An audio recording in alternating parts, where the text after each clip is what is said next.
Shalom, shalom, shalom, shalom, people of the Most High. We are back again. This is the Defender of the Way. I'm here with my brother Yahukanon, my brother B.A., my sister Ashanti. As the topic denotes, we will be discussing the letter or the epistle to the Galatians. What was Paul talking about? What was Paul dealing with there? We have a pretty much a consensus in scholarship that Paul is actually dealing with the divine teachings that was given to Moshe. In other words, what we know as the written law. But what we want to do is take the historical context, the actual cultural context, get into the linguistics there, the etymologies and all that good stuff, the philology. We have our sister Shanti on the line with us. She will be making sure that our philology and linguistics is in line with the language itself. And so we're going to take these things, the historical, cultural, the philological, the textual context, and we're going to weigh both sides of this argument. Is what the scholars say true? Was it? Is the book of Galatians written against the law, the divine teachings that was given to Moshe? Or is it actually dealing with the oral traditions of men? And so, Brother Yahukanon, we've been working on this for some time now, or a few months now. I see you in the building, Brother Vinny Davis, always long time supporter. Brother Vinny Davis says shalom, Brother B.A. Shalom to the panel. Shalom, Brother Vinny. In the building. For those of you guys that are coming in, please do not forget to like the video. Go ahead and share it. Help us get this word out. This is an awesome discussion that we'll be having here in regards to the book of Galatians, right? And so we're going to take a look at it. We're going to open it up. We're going to get into the history. We're going to get into the culture. We're going to get into the language. And we're going to see if what these scholars have been saying for the past 2 millennia is actual fact, or is there another understanding that would put Paul in a more homogeneous light, right? And so once again, those of you guys that's coming in, please go ahead, share, like the video, subscribe, all of that good stuff. You might want to take out your notepads, get your notes ready. We will be sharing some sources and things here that you guys certainly do not want to miss. And so my brother Yahukanon, he's going to come in. He's going to set it off. I'm going to go ahead and start sharing this link here and see if we can get a quorum of believers in the room, and we will get this discussion going. Once again, appreciate all of you guys that are tuning in, and don't forget to like, share, and subscribe, and all of that good stuff. You on, bro. All right. First of all, I want to say shalom to the audience and to the people on the panel. I really appreciate everybody.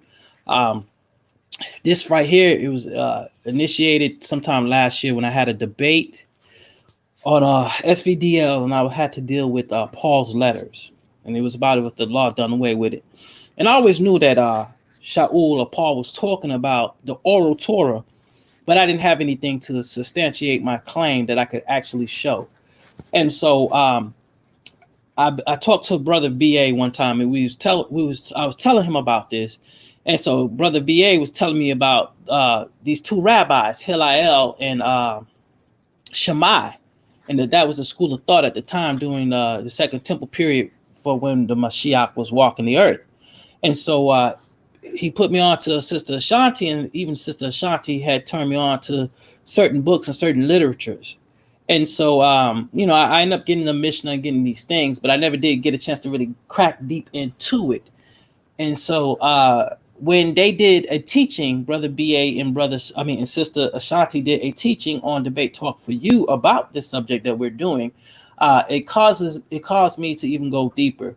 So I found a website to where it showed where Shaul or Paul and the Messiah is addressing certain teachings and certain ideas of thoughts that had to deal with the rabbis. And so that's how I came to this point. And so for many years, there's been people who we've been basically misinformed about the letters of Paul, basically saying that Paul is speaking against the Torah given from Mount Sinai. And then if you really pay attention, it doesn't make sense, because how at one minute Paul is saying the law is done away with, we're not under the law, but then he's saying that the law is holy, the law is righteous, the law is perfect. He's saying that the law is for edification, is for correctness. You know what I'm saying? It's for building up. So it's like, hold up, Paul's saying one thing in Galatians, but then he's saying another thing in Romans, and then he's telling Timothy, that the law is good, it's lawful, and it's for edification. It was written for us to better ourselves, to basically be a measuring stick and a guideline to know right from wrong. And so that is that's conflicting. And so before I go on to my next thing, I want to give the thing over to BA, let him say some things, and also I saved the best for last, Sister Ashanti. This is a very powerful sister and a very informed sister. And so go ahead, BA. I'm going to yield the mic and let you say your piece. Can you brothers hear me real clear? Yes, brother, we can. I would like to say praise the Most High, Hashem, in the name of His only anointed, known as Yeshua the Christ. Much love to Brother Addison and Brother Yehochanan for allowing me to come on. When it comes to this topic, looking at the letters of Paul, or looking at Galatians rather, we're looking at it from a historical perspective, and we're going deeper beneath the pages of the surface. We're going beneath the surface of the pages, my apologies. So it's very important, it's very essential, and it's very vital and very imperative that we understand the mindset of the people that Paul was sent to teach. It's very important that we understand what it means to be a first century Jew. What did they live by? What was common amongst those who called themselves by the name of Jews or Yehudi? And tonight, I just hope that we are edified, and I hope that for those who are serious, that they take this information, meditate and pray on it, and may Hashem guide them in the directions they're going to go into. And with that being said, I'm gonna just fall back. I'm gonna allow my big sis to go in, because she introduced this to me over nearly 2 years ago to me in Anonymous Hebrew, and ever since then I've been studying it, and I'm just amazed at all this information that we have available to us, and no one's dealing with it. So with that, I'm gonna just fall back, and thanks again to the brothers.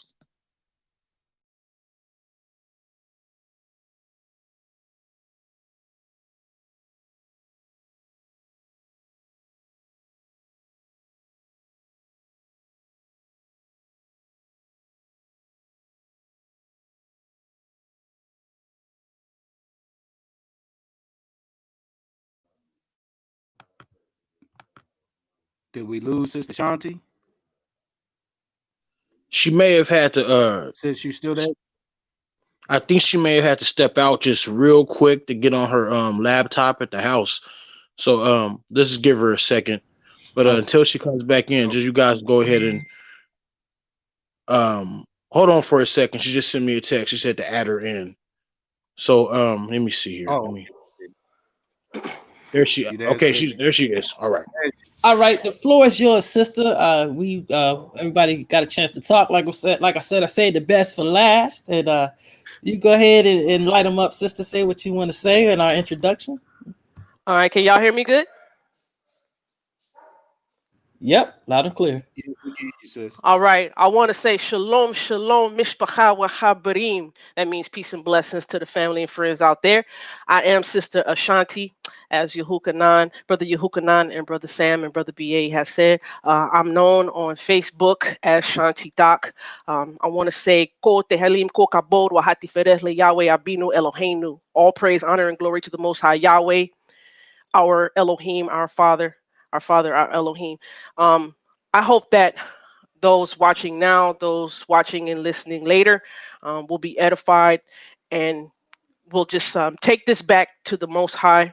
Um, take this back to the Most High. Seek, pray, meditate, and study on it, and ask the Most High Yahweh, through His Son Yeshua, because we believe in Yeshua, to lead and guide you into a sound conclusion. I want to say I love Yahweh, I love Yeshua, and as a woman, I love Paul. And we're going to show, well, I'm going to show at least a little bit, Yahweh willing, why I love Paul. And Paul was a blessed teacher of the written Torah, and it's time to start really doing Paul justice, and that he was standing upon the word of the Most High Yahweh through Yeshua, and there's pretty much an establishment of the written law, and just want to make sure that we bring clarification to this the best way we can. So thank you, Brother Sam, for allowing me on. Thank you, Brother Yehukanan, for allowing me on. You guys have done a great job. I'm only here to assist a little bit. I'm not an expert in the language, but I'm here to help out in any way I can. And thank you, Brother BA. That's like my guard, my guard. So enough of that. Shalom, shalom.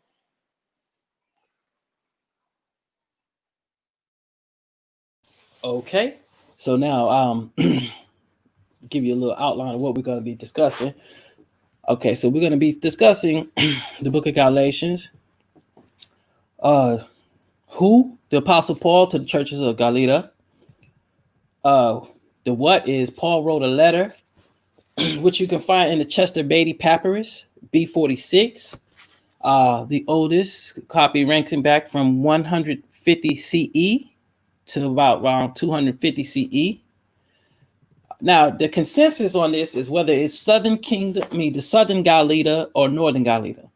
So what it's saying is if it's Southern Galata that he's addressing, then it would be 47 CE. But if it's Northern Galata, then they're saying that it's around 57 CE. The area is Asia Minor, which what you would call modern day Turkey today. So here's the question it poses. In this letter, is Paul talking about the Mosaic law or the oral law? And so that's what we're going to find out today. Now, my thing is the oral law. I'm going to show you better than I can tell you. I'm pretty sure after today, or even after this series, you will find out that Paul is really speaking against the oral Torah and the tradition of the elders. So it's concrete Hebrew versus abstract Greek. As I said, written law versus oral law. The different Hebrew sects that were going on around this time. The biblical context, the New Testament context, the author Paul's writings, the epistles to the Galatians.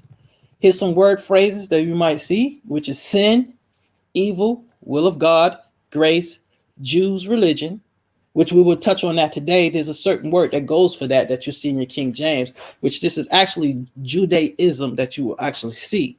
The faith, holiness, and what people will find as the way, because this is the mindset that the first century believers in Mashiach, they called themselves the way. And the way refers to Torah. As we see in Genesis 18:19, it says, for I know him that he will command his children and his household after him, and they shall keep the way of the Lord. As go on to Exodus 32:8, listen to what it says. It says, they have turned aside quickly out of the way which I commanded them. They have made them a molten calf and have worshipped it and have sacrificed thereunto and said, these be thy gods, O Israel, which have brought thee up out of the land of Egypt. So we see there the way is always talking about the commandments of the law as well. And so now let's define sin. Let's get into what sin is from the mindset. And I'm finna get ready to share my PowerPoint. I'm just kind of just touching on a little things, just breaking down a little mindset real quick. So here's sin. According to Deuteronomy 9:16, and I looked, and behold, you had sinned against the Lord your God, and hath made you a molten calf. You had turned aside quickly out of the way which the Lord hath commanded you. I like this one. This is Judges 20:16. Among all these people, there were 700 chosen men, left-handed. Everyone could sling stones at an hair breadth and not miss. Because sin means to miss the mark. It means to singe. It's like shooting a bow and arrow. But you're trying to hit that bullseye and it just starts singeing, sinking down. And that's what sin is. It is to miss the mark. And Paul says about sin is, therefore, by the deeds of the law, there shall no flesh be justified in his sight, for by the law is the knowledge of sin. And that's what the law does. The law acknowledges what sin is. It's a measuring tool. So how would you know if you're a sinner if there's no law? So in order for you to know that you are a sinner, you need a law. You need something, a standard to measure against it. So Romans 5:13 says, for until the law, sin was in the world, but sin is not imputed when there is no law. Right? So there's no punishment. God can't punish you if there's no sin. And there can only be sin in this world if there's a law, a standard to go by. Romans 6:11, likewise reckon ye also yourselves to be dead indeed unto sin. So he's saying be dead to sin, right? But alive unto God through Jesus Christ our Lord. So Paul wants us to be dead to sin. And the only way to know what sin is to know God's law. Okay? So now, let's talk a little bit about grace, right? So let's see, Ephesians 2:8, for by grace are you saved through faith, in that not of yourselves, it is the gift of God. That's right. It is God who decided to say, hey, I'm going to save you. You believe in my son, I'm going to save you. Nothing that I did. God did it through his son. That's how we became saved. Okay? Now, if I tend to violate God's principles, now I'm out of it. You understand what I'm saying? I'm done. I can't. That doesn't mean that now I get to live any way I want to. I still have to live by the standard that God gave. It's just that I didn't achieve the salvation. It's just like me giving you a car. If I give you a car that you could not afford, you still got to do the maintenance on the car. In order to keep that car rolling, keep that car driving, you still got to get the oil change done. You're still going to have to change some tires every now and then. You couldn't afford the car. You couldn't get the car. Nothing you could do. You couldn't even work a lifetime to get this car. But I give it to you because I am Big Daddy Warbucks. I get you the car. I buy you the car. I give you the car. You have to maintain it. Though a gift is free, you still have to do something to maintain the gift. Got to maintain the gift. Okay. Now Galatians 3:19 says, wherefore then serveth the law, it was added because of transgressions, till the seed shall come to whom the promise was made, and it was ordained by angels in the hands of a mediator. And Christ is that person who came to do that for us. So now I'm going to start sharing my screen, and I want you to see where I go into. But before I share my screen, anybody want to elaborate on anything I said before I get into who the Galatians are? Anybody want something to say? No, I don't have anything to say or add. Yehukanan. Yo, go right ahead, brother. Do your thing. We rocking with you. Okay, what about you, Sam?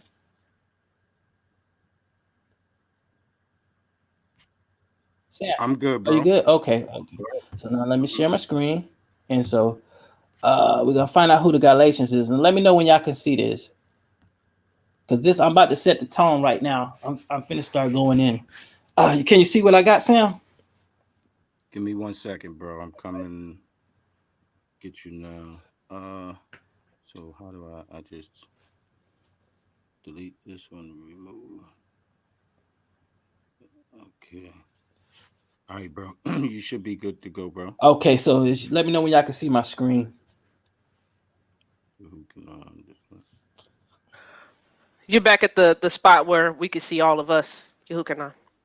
Oh, that's cool. Yeah, hello. You're not sharing yet, bro. Oh, okay. Okay, hello. Let me see. Shalom, brother Jeremiah Judah in the building. Okay, you know brother what? Sean Harris, sister Betty H in the building. Appreciate you guys for tuning in.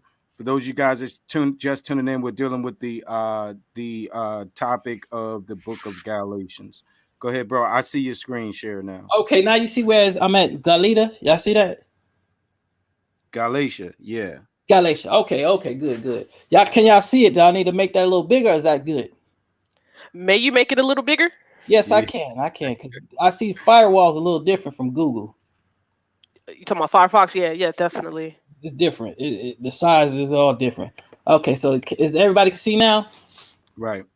Yep. Okay, so I'm gonna read this and let you know. We're talking about the Galatians, and today what you would call them is the Irish or the Ireland, the little patty-waddies, the leprechaun people. This was who they would be. So, and this is who they was. This is the people who was actually Asia Minor at the time during Paul. So Galatia was a region in northern central Anatolia, modern day Turkey. And the reason why I want you to know who these people are is because when we get into chapter 4, this is going to play very key and very vital to who they are and what the worshipers, what kind of worships and religious systems that they actually had. So this is modern day Turkey, settled by the Celtic Gauls, which we know them today as Irish people. They did this in 278 and 277 BCE. The name comes from the Greek for Gaul, which was repeated by Latin writers as Gaeli.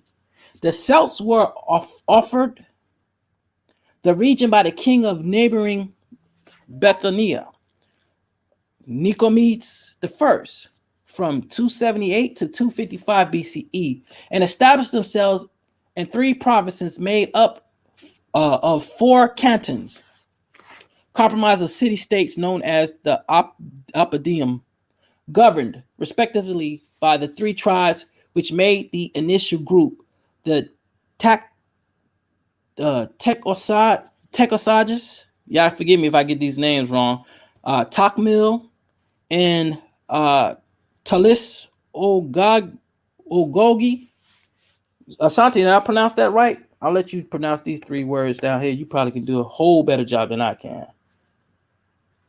Oh, Tectosagus, Trocmil, and Talistagagal. What's that? Talistagagi. Yeah, okay. Something like that. Yeah. Tongue twisters.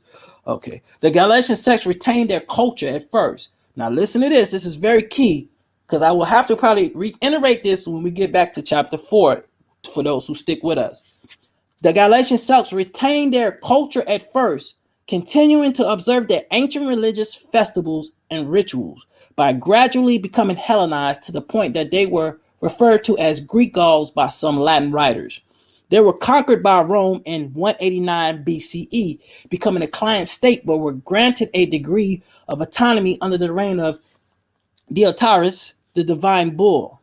And this goes back to, 105 CE or something like that, 42 BC. After Pompey the Great defeated the Mithridates of Pontus in 63 BCE and was later absorbed into the Roman Empire in 25 BCE by Augustus Caesar. It is best known from the biblical book of Galatians, a letter written to the Christian community there by St. Paul. So now I'm letting you know, we see who they are. These are the ancient selves. So now let me get into my PowerPoint. Okay. Before you do that, bro, let me Yeah. let me go over something real quick. What bro is doing is what is called by the Greeks hermeneutics. In order for us to be able to exegete, which means to interpret the text properly, we have to get an understanding. I'm trying to share my screen here. This is just My something. bad. Let me get off. You No, can't you share. good, bro. I think you good. You should be good. All I got to do is switch between. I think. Okay. I think. Let me. Oh, I think I'm. Oh, am I sharing my screen?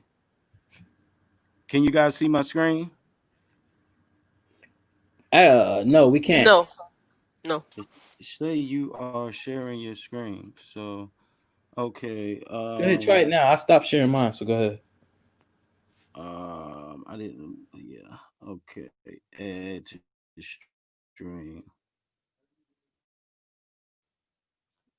Okay. Can you guys see that now? Yes. You can make it. You Okay. can make it a If you're little looking bigger, at the top, please, if you could.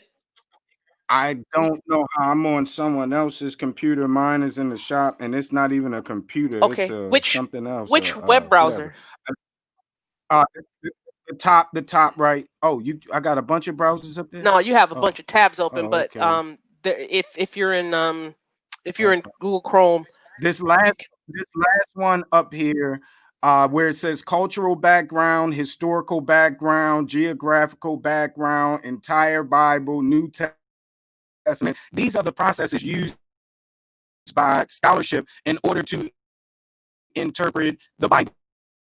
This is what they use. And so without this and without knowledge of these things, as bro is bringing out now, the historical background, the geographical location, the occupants of that location, the historical context, the cultural context, the clash between the Hebraic and the Greek perspective, the differences between the two, the differences between the concrete Hebrew language and the abstract Greek language. What bro is explaining is that these Greek words that we have now in the English, sin and works of the law, and all of these things have to be quantified within their Hebraic culture. These are concrete Hebraic concepts that Hebrews are employing the abstract Greek language in which to define and to describe, using and to disseminate using that language. And so this is actual scholarship here. What we're doing is not taking the word of the Bible translators. As we stated, the majority opinion is against us. The majority opinion, the majority of the scholars for the past 2,000 years has been defining, the letter to the Galatians, the purpose of it, stating that it was to tell the Gentiles that they did not have to keep the written Torah. And so we're fighting an uphill battle here to begin with. And so what bro is doing is actually following and tracing the same steps that your scholars use in order to substantiate and to validate our paradigm and opinion, which is that Paul was not, in fact, dealing with the written Torah in most cases with the written law. He does mention it, but his purpose and the majority or the corpus of his writing as a whole, in general, he's dealing with the oral Torah traditions. And so that's what bro is doing. I apologize, I couldn't bring this up and I didn't have the video, but you guys can type it in biblical context and look at this actual chart, and then you'll understand what bro is doing. This is why he explained that, the oldest copies that we have, the Chester Beatty papyrus, papyrus number 46, if you know anything about that textual criticism, there's a bunch of holes in that papyrus. And so the translators had to use these same methods in order to reconstruct the text. So what we did was follow that process in order to show that the disparagement and the discrepancy between the prevailing paradigm, the prevailing view, and actually the historical, cultural, geographical, biblical context to the actual book of Galatians says something totally different. And so I just wanted to bring that out there, bro. And I'm done. You can go ahead, bro. Okay. I think I only removed from the screen. Okay. Screen Good. here. Let me see. Okay. Let me know when you can see my screen. Going on my PowerPoint. Give a shout out to Labor Movement in the building. Appreciate you. Says Sister Betty. I did see someone else in here, but for those of you guys that are just tuning in, I appreciate you guys tuning in. Please do not forget to like, share, and subscribe the video. Go ahead. All right, let me know when y'all can see my screen. we can see it. Okay, good. All right, so this is my first screen. Hold on, let me say something to my daughter real quick. I'm finna get into it. Hold on, my daughter say something real quick.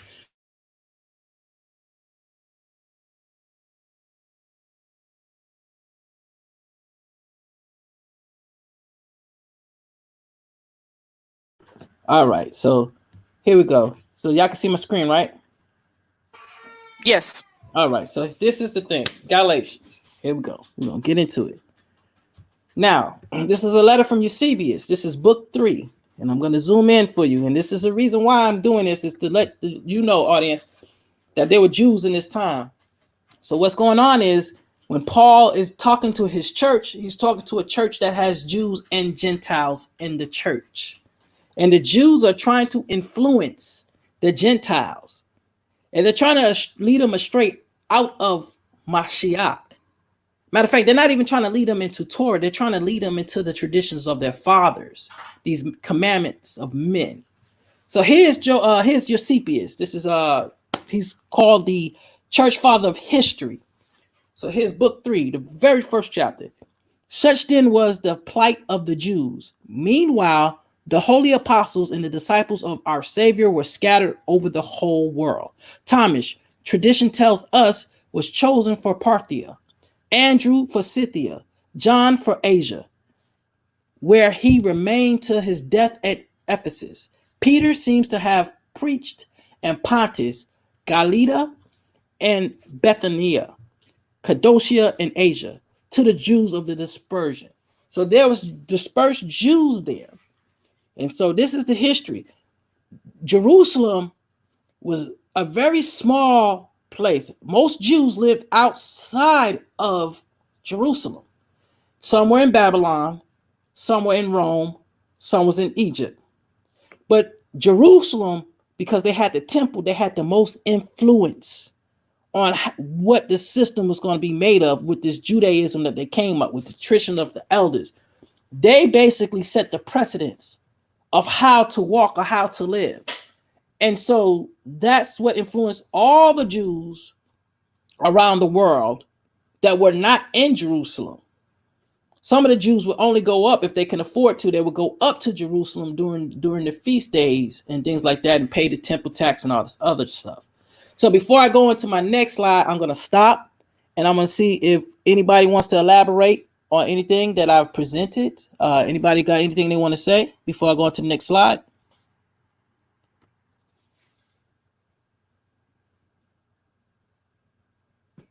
No, you all good. All right, do your thing, man. Okay. Okay, so here's the next slide. So we're going to get into the material. So here it is. This is the view of the Jews, of righteous Jews. 2 Kings 17:13. Yet Yahuwah testifies against Israel and against Judah by all the prophets and by all the seers, saying, turn ye from your evil ways and keep my commandments and my statutes, and according to all the law which I commanded your fathers, and which I sent to you by my servants, the prophets. So that's what law is, instructions, the teachings. It's not just Moses. It's not the 5 books of Moses. That was the start of it. You understand what I'm saying? Like the way they see it, the way that they see Torah or law is Moses and the prophets. And that's why you'll see sometimes Christ says, and I believe in, is it John 16?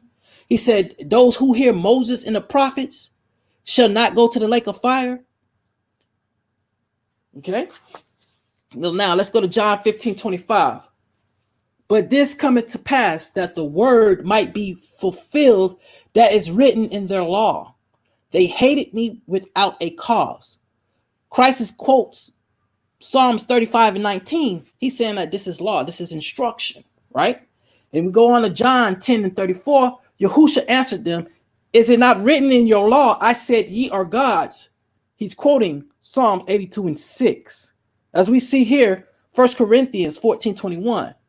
And the law, is it written with men of other tongues and other lips will I speak unto this people, and yet for all that will they not hear me, saith Yahuwah. He quotes Isaiah 28:11. So this is what they saw as Torah, as instructions. You understand what I'm saying? This is what the key. This is the mindset. Okay, so now let's get into it. Galatians 1:1-7. Paul, an apostle, not of men, neither by men, but by Yahusha Messiah, and Elohim the Father, who raised him from the dead, and all the brethren which are with me unto the churches of Galata. Grace be to you and peace from Elohim the Father and from our Master Yahusha Messiah, who gave himself for our sins, that he delivered us from this present evil world, according to the will of Elohim and our Father, to whom be glory forever and ever. Amen. I marvel that ye are so soon removed from him that called you into the grace of Messiah unto another gospel, which is not another, but there be some that trouble you and would pervert the gospel of Messiah. These last two verses was what I'm going to focus on. Okay. Now, this is what the New Testament, this is Greek 2:6:6, what it has to say about sin. This is the biblical outline from Blue Letter. It says to be without a share in, right? To miss the mark, to err, be mistaken, to miss or wander from the path of uprightness and honor, to do or go wrong, to wander, listen, to wander from the law of God, violate God's law, sin, that which is done wrong, sin, an offense, a violation of the divine law in thought or in act. Collectively, the complex or aggregate of sins committed either by a single person or by many. This is the Greek definition. Let's look at the Hebraic definition. Kata, right? From Hebrews 23:98, an offense, sometimes habitual sinfulness, and its penalty, occasion, sacrifice, expeditious, also concretely an offender, punishment of sin, purifying, fictitious for sin, sinner, offering. Okay. Now, let's look at this, because I told you I wanted to focus on the last two statements, right? So here's the Pharisee statement versus Peter's statement, because this is where it's going back to. This is where we get this. There's another gospel being preached. Acts 15:5. But there rose up certain sects of the Pharisees, which believed, saying that it was needful to circumcise them and to command them to keep the law of Moses. Now listen to this. Acts 15. We go through 6 through 10. Let's see what Peter has to say. And the apostle and elders came together for the considered of this matter. And when there had been much disputing, Peter rose up and said unto them, men and brethren, ye know how that a good while ago Elohim made choice among us that the Gentiles by my mouth should hear the word of the gospel and believe. And Elohim, which knoweth the hearts, bear them witness, giving them the Holy Spirit, even as he did unto us, and put no difference between us and them, purifying their hearts by faith. Now, therefore, why tempt ye Elohim to put a yoke upon the neck of the disciples, which neither our fathers nor we are able to bear? Now, people say, oh, hold up. Peter's talking about the law of Moses. No. He's not talking about the law of Moses. Peter was a disciple of Christ, and Christ never said that the law of Moses was a bondage, but Christ did say somebody who was putting bondage on some people. So let's go. Now, this is MacArthur, and he agrees with what I have to say, because he sees the same viewpoint about Acts 15. And this is John MacArthur. He's one of the Christians. He's one of the great historians and scholars. Okay. Now, I'm focusing right here for a second. Can y'all see both of these? But I'll just go ahead and Google in, just make sure that my audience can see. Yeah, before you go there, bro, just to recap what bro just did. Bro connected Acts chapter number 15 with the text in Galatians. He's showing you a case precedence of the what is called the Judaizers and their argument. For those of you scholars out there, recognize that Acts chapter number 15 is dealing with the actual council at Yerushalayim, which is Jerusalem.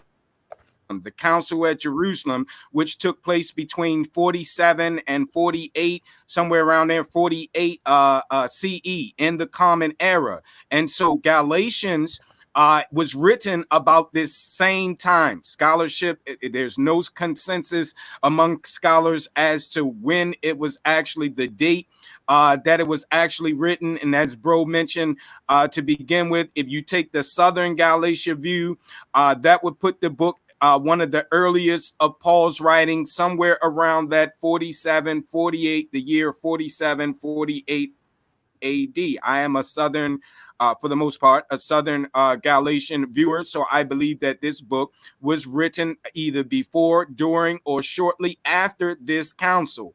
And so Acts chapter number 15 is very relevant to getting an understanding of the book of Galatians. We haven't gotten into it yet. We're giving you guys an introduction of the historical, the cultural, and the textual background, the biblical background to the actual epistle and letter.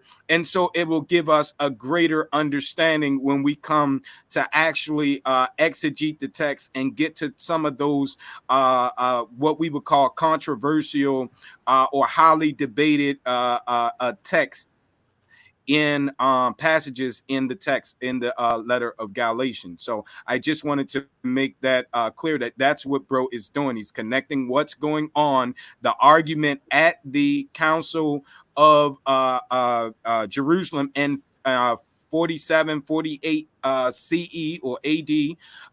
During that time, he's connecting that and showing, that there is a correspondence between the two. Okay. Shanti, you got something you want to say? Nah, go ahead. I'll add my commentary. Go ahead, and as you go along. VA, what about you? You good? You got something to say? No, I'm straight, bro. I stand with you 100%. I'm familiar with the sources you're bringing out and the other sources that are to come. So we all official. All right, do your thing. All right. Okay. So this is from John MacArthur. Okay. And I'll give you the page number because I believe I have the page number on it. This is from his Bible commentary. Now listen what it says. 15:1. Certain men, Judaizers, false teachers who were self-appointed guardians of legalism. Okay, I'm going to teach you what legalism is today. It's what you would call the tradition of the elders, what you would call Mishnah or Talmud. I'm going to show you through this whole series. I'll prove it to you today as well. I will show you. Teaching a doctrine of salvation by works from Judea, right? Now listen, it says, unless you are circumcised, you cannot be saved. The heresy propagated by the Judaizers. They're preaching salvation by circumcision because what they're trying to do is make converts, okay? And this is page 1463 of the John MacArthur commentary. So I'm going to go over here and I want to show you where's the yoke of bondage at. And I'm going to show you this. Here's what he has to say for 15:10. A yoke of bondage, a description of the law and the legalism of the scribes and Pharisees. Hold up. He didn't say the law of Moses. He said a description of the law and the legalism of the scribes and Pharisees, according to Matthew 23:4. And I'm about to go there too. Luke 11:46. The legalists expected the Gentiles to carry a load they themselves were unwilling to bear. This is coming from John MacArthur. Okay. I also got other stuff to substantiate what I'm saying. Okay. Now let's go on to the next slide. Okay. Now here's this. This is from the Mishnah. This is Getum 60b, right? The Gemara continues its discussion concerning the writings of the Torah. Rabbi Elazar says the majority of the Torah was transmitted in writing, while the minority was transmitted orally. As it is stated, I wrote for him the greater parts of my Torah. They were reckoned a strange thing, meaning that the majority of the Torah was transmitted in written form. And Rabbi Yohan says the majority of the Torah was transmitted orally, while the minority was transmitted in writing, as it is stated with the regards to the giving of the Torah to Moses on Mount Sinai. For on the basis of all these matters, I have made a covenant with you. Hold on, keep reading. Part of my Torah, they were reckoned a strange thing, meaning that the majority of the Torah was transmitted written form. Okay, so this is me continuing. I had to do it in 2 pages. So hold on, let me catch my sight. Okay. While the majority was transmitted in writing, as it stated with regards to the giving of the Torah to Moses on Mount Sinai, for on the basis of all these matters, I have made a covenant with you and with Israel, which indicates that the greater part of the Sinaitic covenant was taught orally. So this is the mind frame of a first century Jew. See, they believe that the oral traditions came from Mount Sinai. Okay? If you Google up oral Torah, you will find on the Jewish encyclopedia page them talking about the law being transmitted orally and that they believed it came from Mount Sinai. And I'll probably go there tonight to solidify the claim. Okay. Now this is the two Torahs. Okay. And this is from the Mishnah. This is Shabbat 31a. Okay. Now listen to this. The sages taught there was an incident involving one Gentile who came before Shimei. The Gentile said to Shimei, how many Torahs do you have? He said to him, two, the written Torah and the oral Torah. The Gentile said to him, with regards to the written Torah, I believe you, but regards to the oral Torah, I do not believe you. Convert me on condition that you will teach me only the written Torah. Shimei scolded him and cast him out with reprimand. The same Gentile came before Hillel, who converted him and began teaching him Torah. On the first day, he showed him the letters of the alphabet and said to him, Aleph, Bet, Gimel, Dalet. The next day, he reversed the order of the letters and told him that an Aleph is tall and so on. The convert said to him, but yesterday you did not tell me that. Hillel said to him, you see that it is impossible to learn what is written without relying on an oral tradition. Didn't you rely on me? Therefore, you should also rely on me with regards to the matters of the oral Torah and accept the interpretations that it contains. So this is the mindset of Hillel and Shammai. And I'm going to tell you what the time frame is, okay? Because we're going to get into this. So a lot of people try to tell you, well, the oral Torah didn't come into 200 and something AD. No, it was codified then. Hillel them came way before. They were born before Christ, and they had these things and these rabbinical debates that were going on that was written down before Christ even came. They had these things written down. So let's look at Hillel the Elder. Hillel was a Jewish religious leader, a sage, and a scholar associated with the development of the Mishnah and the Talmud, and the founder of the house of Hillel. He was born in 110 BC. Hold up. He was born 110 BCE in Babylon, the Parthian Empire. He died 10 CE in Jerusalem. And it's believed that Christ may have even met this rabbi when they was talking about he went in the temple at 12 years old and gained favor with them. There is believed that this is the person that Christ might have gained the respect of at the age of 12. Okay? So we know these guys have writings. So you telling me they wrote from the dead? They came back 220 years, 220 AD or whatever, and started writing from the dead? Come on. Now, Shemaiah the elder, and let me put a disclaimer out there. This is not what they look like. I just put a black face to it. So I don't want nobody talking about, oh, he's talking about Shemaiah was black and this and that. I don't know what they look like. This ain't them. This is somebody representing them. So I just put that disclaimer out there. Shimei was the scholar. Shimei the elder. Shimei was the scholar of the first century, an important figure in Judaism, core work of rabbinical literature. The Mishnah. Shimei was the most eminent contemporary of Hillel, and whose teachings almost entirely agree with the house of Hillel, except in only 3 places. He was born 50 BCE and died 30 CE. So listen, these guys here. So like I said, I read earlier, Mishnah and Talmud. They're the foundation behind the oral Torahs and their opinions. They're behind this. This is the mindset during Christ's time. Okay? Now, before I go on about conversion, I'm going to stop and see if anybody got anything they want to say before I move on to about the conversion part and what people have to do to be converted. Ashanti, you want to say something? I do want to say something. I do want to say what it meant to be a Jew in the first century AD, real quick. To the Romans, a first century Jew was someone who actually mimicked the ways of the people who lived in the geographical location of Judea, because the people who lived in Judea believed in the God of Abraham, Isaac, and Jacob, right? So, first century Jew to the Romans were somebody who was trying to act like and take on the ways of the people of Judea, right?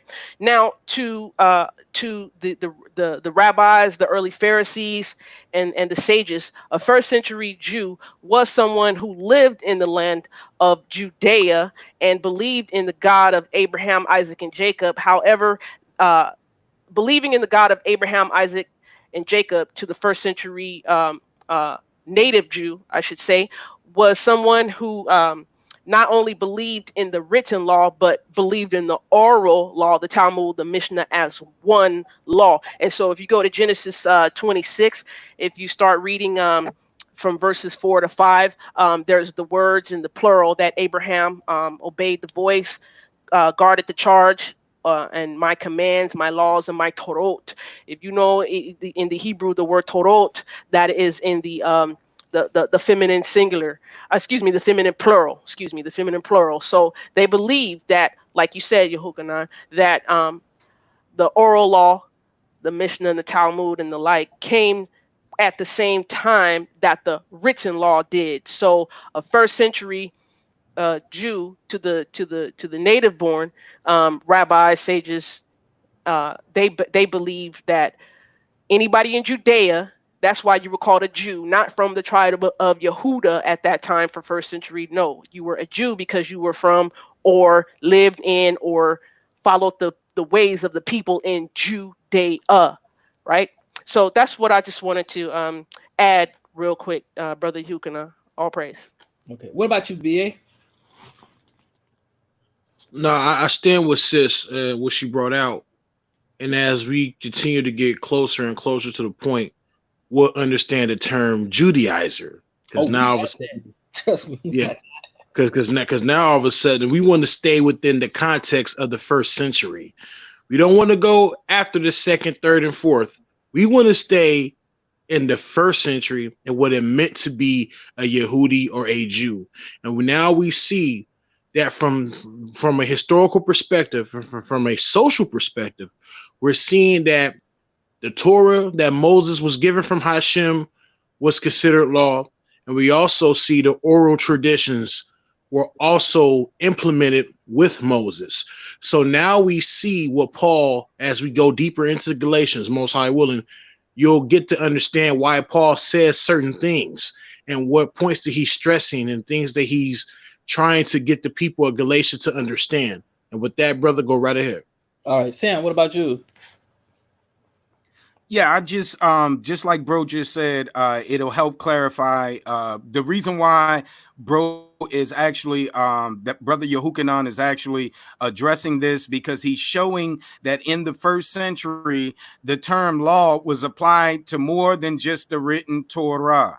So he's showing that, you know, we have to use the context of the passage in order to determine what law is being made. So when Paul says, for by the works of the law or by the law shall no flesh be justified, what law is Paul talking about? And so when we understand that one of the I think it was Sister Betty there said that there was about 6 terms, I know of 3 or 4 terms that was used that the word law referred to. So what brother Yehukanan is setting precedence for and is proving, because we've gotten some flack from some Christian apologists on this, saying that the Yahudim in the first century did not count the oral Torah traditions, which we now have written down. They weren't written down at the time. They were written down around about the second century. I think it was by Yehuda Hanasi. That guy, Judah the Prince, I think he wrote that down in the first century. They became written, but before that, these are oral traditions that was passed down from the elders, that was said and passed off to be written Torah, to be what was given to Moshe. So when we look at those terms and things now, works of the law, what law is Paul talking about here? Is he talking about the written Torah? Is he talking about the oral Torah? Is he talking about the sacrificial system? What law is he talking about? The Roman law, because the Roman law was called, had the same Greek word nomos used for it. So when you see that Greek word nomos, and Christians go and run with it, they go and run with it. Oh, he said, by the works of the law, by the law, there shall no flesh be justified. And we're not justified by the law, and righteousness doesn't come by the law. Well, is he talking about the written law?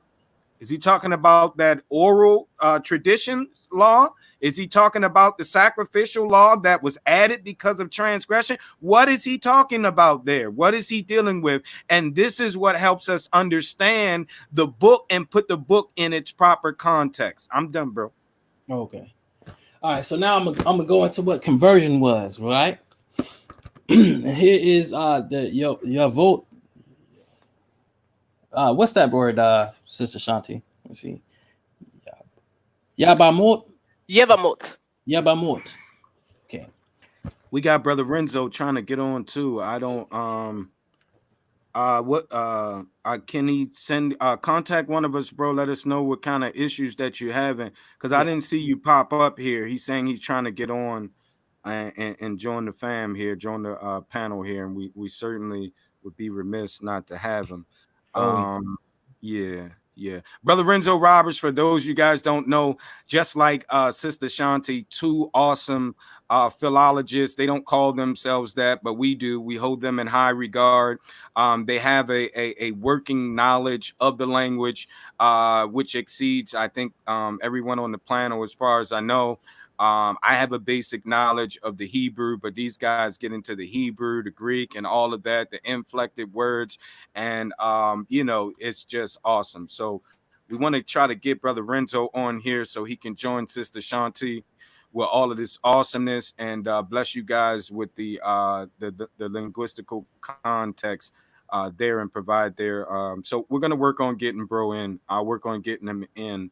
Let me know, because I'll give him the floor when he gets in, because I know he at work, so he's pressed for time.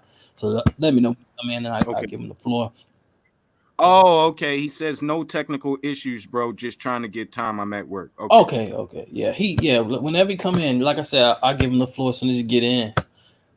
All right. So this is the thing about conversion. His Rabbi Haya Bar Abba said that.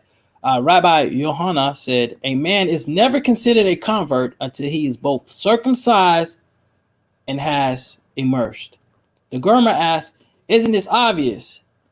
In all disputes between an individual stage and many stages, the halakha, and I want you to pay attention to that word halakha, is in accordance with the opinion of the many sages. It is therefore obvious that the halakha is in accordance with the rabbis. A halakha is basically the personal opinionated interpretation of Torah and how people should walk. Okay. Convert. 46b, Yabamot. The Barita states a ramification of the dispute. Therefore, the court may immerse a convert who was already circumcised on Shabbat. This is the statement of Rabbi Yehud, since he holds that circumcision alone affected conversion. Hold up. Remember what they were saying back in Acts 15, that unless they be circumcised, right? So since he holds that circumcision alone affected conversion, the immersion will not affect any further change in his status. And so it is permitted on Shabbat. And Rabbi Yoshi says the court may not immerse him, since he holds that both circumcision and immersions are necessary to effect a conversion. The immersion will affect a change in the status by making him Jewish. Hold up. But he's trying to make him Jewish, right? Therefore, it is prohibited to do so on Shabbat by the rabbi's decree, because it appears similar to preparing a vessel for use. Okay. Now, here's the Nelson Study Bible commentary. Here's what it has to say about Acts 15, 1-4. Later, those who taught that the need for circumcision among new believers were known as Judaizers. Okay. They wanted the Christian faith to become a sect of Judaism. In other words, they wanted Gentile believers to become Jewish proselytes. Pay attention to these words I'm using: Judaism, proselytes, halakha, Judaizer. Okay? And I think we'll get into Judaizers in the next chapter. As a proselyte, the Gentile believers would need to be circumcised as a sign of coming into the covenant of God along with the Jews. So listen, they was trying to pervert these guys. They didn't care about them believing in Christ and coming into the covenant by faith. They wanted these guys to come into the covenant by works of circumcision, and they wasn't even trying to get them into the covenant. They was trying to get them into Judaism. So it had nothing to do with Christ and him crucified by the faith and grace of Christ. Nothing to do with that. It had to do with works, doing something to show them, hey, that we are Jews now. Now, listen to this. We know he could not be talking about Torah. First of all, let's go to Deuteronomy 30, 11 through 14. For this commandment which I command thee this day, it is not hidden from thee, neither is it far off. If you look at the Hebrew word for that word hidden, that means it's not hard to do in the Hebrew. If you read the ESV version on that first top line, okay? The first top line, and I'll probably do it before if I get enough time. I'll probably touch on this again in the ESV and even in the JPS, the Jewish Public Standard. It says that this is not hard for thee, neither is it far to reach, right? So this ain't hard to do, the commandments that he gave them. It is not in heaven that thou shouldest say, who shall go up for us to heaven and bring it unto us, that we may hear it and do it. Neither is it beyond the sea that thou shouldest say, who shall go over the sea for us and bring it unto us, that we may hear it and do it. Okay? That we may hear it and do it. But the word is very near unto thee, in thy mouth and in thy heart, thou mayest do it. It's got to be in your heart. Worshiping God, loving our neighbor, having self-control, loving yourself. It's got to be in your heart. It ain't hard to do. If you got the love of God in you, it's not hard to do. Let's go over to Matthew 23. Let's look at what. Let me segue right there real quick, bro. Now, what Brother Yehukanan just did is he went and used the biblical text to refute the argument that Torah was too hard to keep. And so that's why Paul came and told us that it was done away with, according to what the main prevailing theological perspective is that the Torah, nobody could keep it. You've heard Christians, a lot of Christians mostly say this: no one could keep the Torah, and this is why he said nobody gonna be justified by the Torah. You can't keep it. Well, it was too hard to keep it. He made it so hard to the point where you had to recognize that you were a sinner and couldn't keep it, and so he did away with it. And so what bro just did was use the text in Deuteronomy to show that, and Paul actually quotes this. Paul himself actually quotes this same text and says that this is the righteousness which is by faith. And he called this the righteousness which is of faith, as you'll see when we get further into the text. So what bro is showing you guys might want to write it down the next time someone tell you that no one can keep the Torah, it couldn't be kept, nobody's perfect, all of that type of stuff. Well, actually, it just does not square with what the Bible teaches. The Bible says that the commandments that was given to Moshe was not hard for Israel to keep. It wasn't out of their reach. And this is what bro is showing you guys there. Okay. Now we're going to Matthew 23. Remember, I told you Peter was taught by Messiah. Here, Messiah is going to tell you what the burden is. And it ain't Torah. So Matthew 23. Then spake Yahusha to the multitude and to his disciples, saying, the scribes and the Pharisees sit in Moses' seat. All therefore whatsoever they bid you observe, that observe and do. But do not ye after their works, for they say and do not. I'm going to repeat this. Do not ye after their works. Because this is what Paul is writing against. He's writing against the Pharisaical works.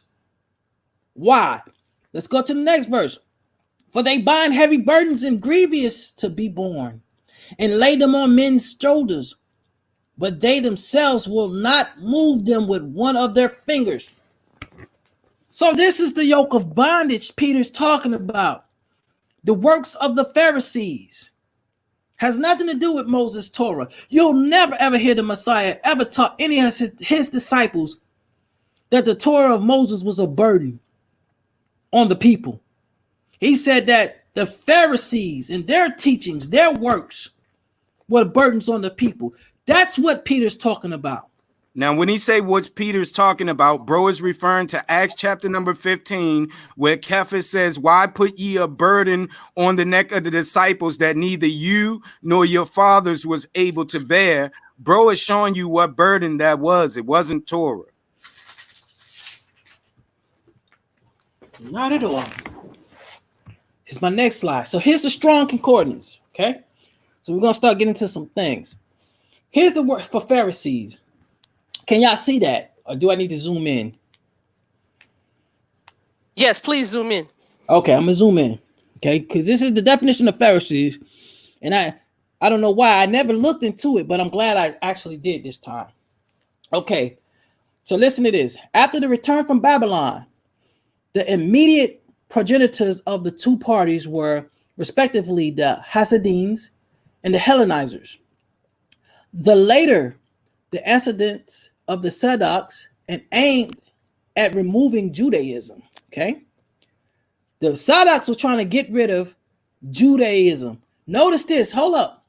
This is 537 BC that they're talking about. Because somebody made a claim that Judaism is an invented word later on, which I'm going to knock that out the box tonight. So it says they tried removing Judaism from its narrowness and sharing in the advantages of Greek life and culture. The Hasidim, and transcriptions of the Hebrew Chassidim, pious ones, were a society of men zealous for religion who acted under the guidance of the scribes in opposition to the godless Hellenizing party. They scrupled to oppose the legitimate high priest even when he was on the Greek side. Thus, the Hellenizers were a political sect, while the Hasidim, whose fundamental principle was complete separation from non-Jewish elements, were strictly legal party among the Jews. Hold up, I want to hear this again. They were the strictly legal party among the Jews and were ultimately the more popular and influential party. In their zeal for the law, they almost defied it. They didn't almost defy it. I'm going to prove to you that they did defy it. And their attitude became merely external, formal, and mechanical. They laid stress. Hold up. They laid stress. What did the Pharisees do? They laid stress, not upon the righteousness of an action, but upon its formal correctness. Consequently, their opposition to Christ was inevitable. His manner of life and teachings was essentially a condemnation of theirs. Hence his denunciation of them. He denounced them. He truly denounced them because they wasn't dealing with Torah. We're going to go to Josephus and we're going to find out about the Pharisees. Here's the new word study about the Pharisees. And I'll zoom in on this one. Here's the new word study on it. So check this out, Pharisees, right? After the resulting of the Jewish people in Judea, on their return from the Babylonian captivity, there were two religious groups among them. One party contend themselves with the following, only what was written. Hold up, let me key this in again. One party contended themselves with following only what was written in the law of Moses. They were called the Zakim, the Zedekim, the righteous. The other group added the Constitution. The other group added the Constitution and traditions of the elders. Remember, Christ said, why do you transgress the law for the tradition of the elders? Listen to this. As well as other rigorous, it means stress, burden. They added as other rigorous observances to the law and voluntarily compiled with them. Hold on. They added to the law. They added rigorous observances, voluntarily compiled with them. That's why people thought there was two laws, oral and written law. This is what Christ came to defeat. This is what Paul was writing against. They were called the Chassidim, or the pious, from the Zadokim, the sect of the Sadducees, and the Karites were derived. From the Chassidims were derived the Pharisees and the Essenes. So the Pharisees and the Essenes, they came from the same school of thought, but they had somewhat a difference. So the Essenes separated from them. So now we see what Christ was talking about. And this is the same thing Paul was talking about. This was what the burden was that they were putting on the people. Wasn't no Torah of Moses. They didn't believe in the Torah of Moses, or they didn't want to write it. Here's Josephus. I want to go in here. Look what Josephus has to say. And this is chapter 10, this book 13, chapter 10 and 6 of Josephus. What I would now explain is this, that the Pharisees have delivered to the people a great many observances. How many? They delivered a great many observances by secession from their fathers, which are not written in the laws of Moses. For that reason, it is that the Sadoks rejected them and say that we are to esteem those observances to be obligatory, which are in the written word, but are not to observe what are derived from the traditions of our forefathers. Remember, Christ said the tradition of your elders, because they were compromising the written Torah for the tradition of the elders. Another segue real quick, bro. Real quick. What bro showed you guys here once again, just to make sure bro is kind of going fast there. But what he just did is showed you guys that in the first century and leading up to the first century, that there were two major schools of thoughts, the Sadducees and the Pharisees. The Sadducees were Torah only. We don't care what your tradition of the elders says. If it's not written, if Moshe didn't write it down, we don't care about it, and we're not holding ourselves beholding to it. The Pharisees was different. What the Pharisees did was take the oral Torah traditions and pass them off as the written law that was given to Moshe. Well, this is how you really got to keep it. Even though it was contradictory, we find case precedents for that in Isaiah chapter number 29, which is also referenced in the book of Matthew chapter number 15, where he tells them that they're passing off their oral traditions, the traditions of men, as the commandments of the Elohim, as the commandments of God. And that's what they were doing. They were taking these oral traditions, these stringent oral traditions. I know the Most High said, you can't work on the Shabbat, but he never said you can't walk more than a block. You can't bring a dog into Jerusalem and all of that kind of stuff. Man-made ordinances, legalism. This is what the legalism, the Judaizers was trying to enforce on the Gentiles. And so that's what bro is bringing out, the difference between the two major sects in the first century. Now, there were other sects, like bro mentioned, the Essenes. They were on the lines of the Pharisees. They come from the Hasidim, which was in power, came into power shortly after the Greeks came in and tried to impose their culture, Hellenize the Hebrews. The Hasidim came out of that, and which came the Pharisees. These folks was placing their oral traditions. The Sadducees was not having it. If it ain't written, we ain't hearing it. Torah only. In modern day terminology, you would call them Karaites. Go ahead, bro. Yeah. VA, you want to get in?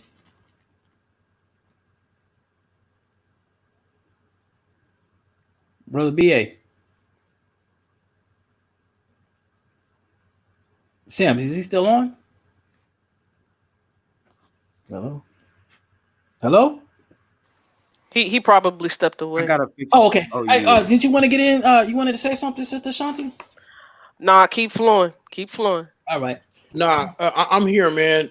And all I just want to say, what Brother Addison was just speaking on, I stand with him 100%. And I'm hoping that everybody understands the direction we're going. But notice we're not adding or taking away, because when you add, you take away. When you take away, you add. So we're staying within the historical context. There's a lot of hype going on outside of this on social media. So I'm hoping everybody stay prayed up and continue to listen. And we're taking our time. And my brothers right here are being very thorough. Go ahead, Art. Okay. Now listen to this. It says, listen, but are not observed what are derived from the traditions of our forefathers. Silex is rejected. And concerning these things, it is that great dispute and differences have arisen among them, while the Silex are able to persuade none but the rich, and have not the populace or the popularity to them, but the Pharisees have the multitude on their side. But about these two sects and that of the Essenes, I have treated accurately in the second book of the Jewish affairs. So this is what they had. The Pharisees had the people on their side. This is what the people was rocking with. You understand? So now I'm going to briefly talk about this, right? And this is Josephus, book 20, chapter 2-4, works of Josephus. And I'm going to skip through a little bit. I'm not going to, because it's too long to kind of go through. So here's the precedence. It's a king. What's this king name again, Sister Shanti, that was converted over? Azatis, right? So I'm gonna just vaguely touch on this just a little bit. So listen, and it perceived that his mother was highly pleased to the Jewish custom. He made haste to change and to embrace them entirely. And as he supposed that he could not thoroughly a Jew unless he were circumcised. So listen, this is the key point, because this is how they made Jews, or the Gentiles. They was trying to proselytize these guys. They made him by circumcision. He was ready to have it done, but when his mother understood what was about, she endeavored to hinder him from doing it. So the thing was, the people was going to be mad if he got circumcised. That's what his mother was telling him. So he didn't want to do it. He wanted to keep the peace of the people, so he didn't want to get circumcised, right? And so listen, it says, like I said, I'm just kind of skipping through this because when I get over to the other side, I'm gonna bring it out. So listen, here we go. It says, so in danger of punishment for having been the occasion of it, and having been the king's instructor in actions that were of ill reputation, and he said that he might worship God without being circumcised. So this is a guy, a rabbi, who's actually talking to him, okay? And he's telling him that, he can probably do this without being circumcised, even though he did resolve the following: the Jewish law entirely. He held the Jewish law entirely, which worship of God was of superior nature to circumcision. He added that God would forgive him though he did not perform the operation while it was omitted out of the necessity. So I'm going to skip on over here because this is Ananias, who's I think is talking with him. Okay, this is a rabbi. So now let's go over to the other side, and I'm going to show you something because he ended up getting circumcised. So listen to this. There was a dude named Eleazar, and who was esteemed very skillful in the learning of his country, persuaded him to do the thing. For as he entered into the palace to salute him and found him reading the law of Moses, he said to him, "Thou doest not consider, O king, that thou unjustly breakest the principle of those laws and art injurious to God himself by omitting to be circumcised? For thou oughtest not only to read them, but chiefly to practice what they enjoin thee. How long wilt thou continue uncircumcised? But if thou hast not yet read the law about circumcision, and doest not know how great impiety thou art guilty of by neglecting it? Read it now." When the king had heard what he said, he delayed the thing no longer, but retired to another room. So he got it done. You understand what I'm saying? Because this is the mindset. They, they stress circumcision to be a part of the faith. They wanted you to come in with a work. They didn't want you to come in by faith. They didn't want you to come in believing the word like Abraham did. They wanted you to do it first. And see, with Abraham had faith first, Abraham didn't get circumcised till like, what, maybe 20 years later that the Most High had him circumcised.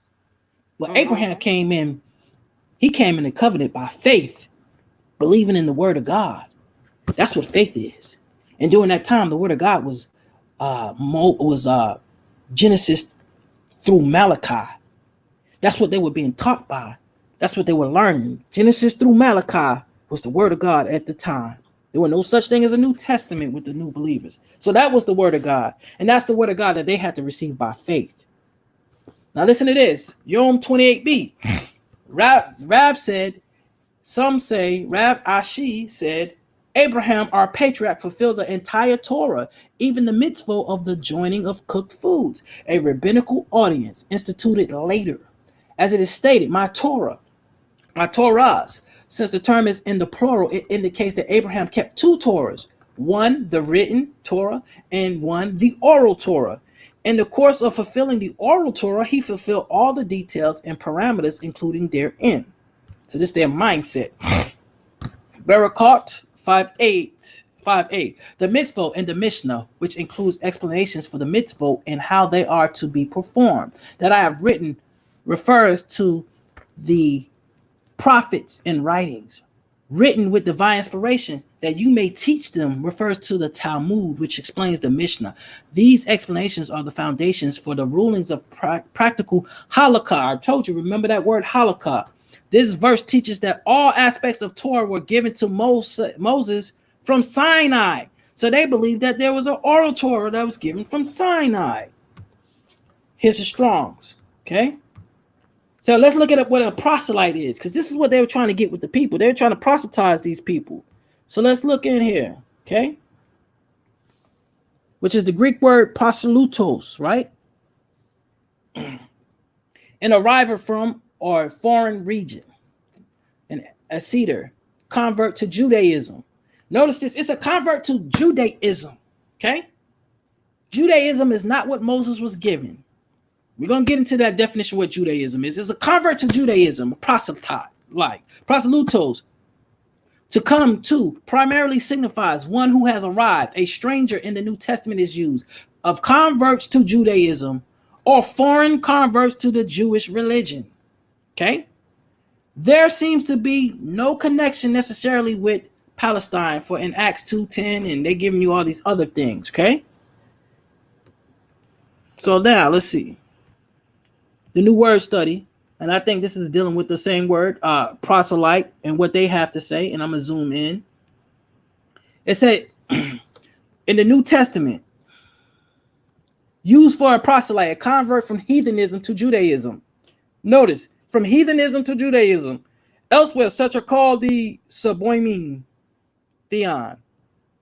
How you pronounce that Greek word there, Shanti? Because I know you good with it. What's that? Sebamenoi Tantheon. Yeah, Sabat Tan, meaning like a God-fearer. The reverencing ones, right? Theon, God. Those reverencing God. Okay? This is what Cornelius was. Okay? And what's this Greek word right here? This with the P. That's Fabumenoi.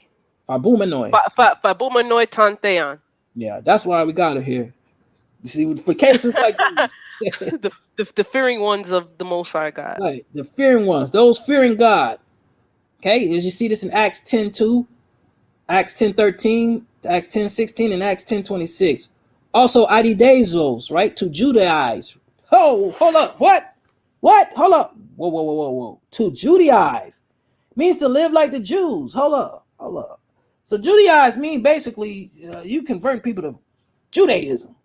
We're going to find out what Judaism is. It ain't got nothing to do with what Moses brought down. It says to follow their manners, customs, rites.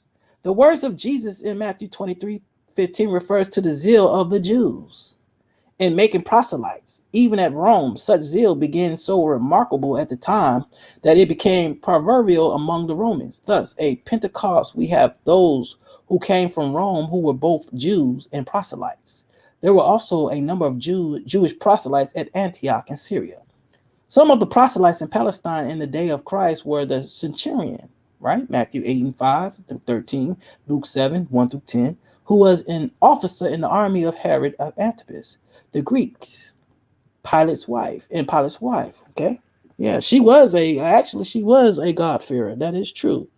Okay, so let's go out of that. And that's the word study definition of proselyte. So now look, I'm gonna go ahead and see if y'all want to elaborate on anything I say before I go on to my next point. Man, all I gotta say is all praise to the Most High. You going in, brother? You hooking up? Go ahead. BA? He might have stepped away. Sam. Do your thing, bro.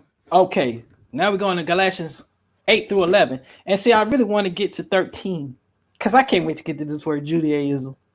But listen, Galatians 1:8-11. But thou, we are an angel from heaven, preach any other gospel unto you that which we have preached unto you, let him be accursed. And we established that there was a gospel going on that you had to be circumcised, right, in order to be saved or be in the covenant. Now going to the next one. As we said before, so I now again, if any man preach any other gospel unto you, then ye have received, that you have received, let him be accursed. For I do now persuade men or Elohim, or do I seek to please men? For if I yet please men, I should not be the servant of Messiah. But I certify you, brethren, that the gospel which was preached of me is not after men. Now listen to here. Here it is. We're going back to Acts 15:1. Because I want you to pay attention. It said, and certain men which came down from Judea taught the brethren and said, except ye be circumcised after the manner of Moses, you cannot be saved. Hold on. I want you to key in on this manner of Moses. Because circumcision was really given to Abraham. He's the foundation and the start of the circumcision.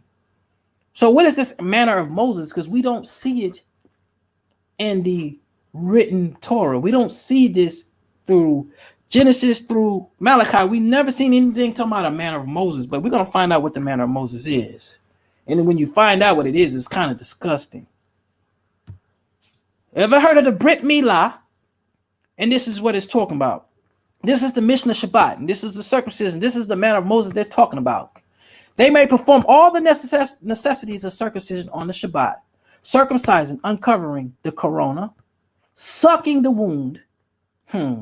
Now, I know that the Most High said not to have any blood in your mouth. You're not to have blood in your mouth nor any of that, right? Sucking the wound and placing a compress and coming upon the wound.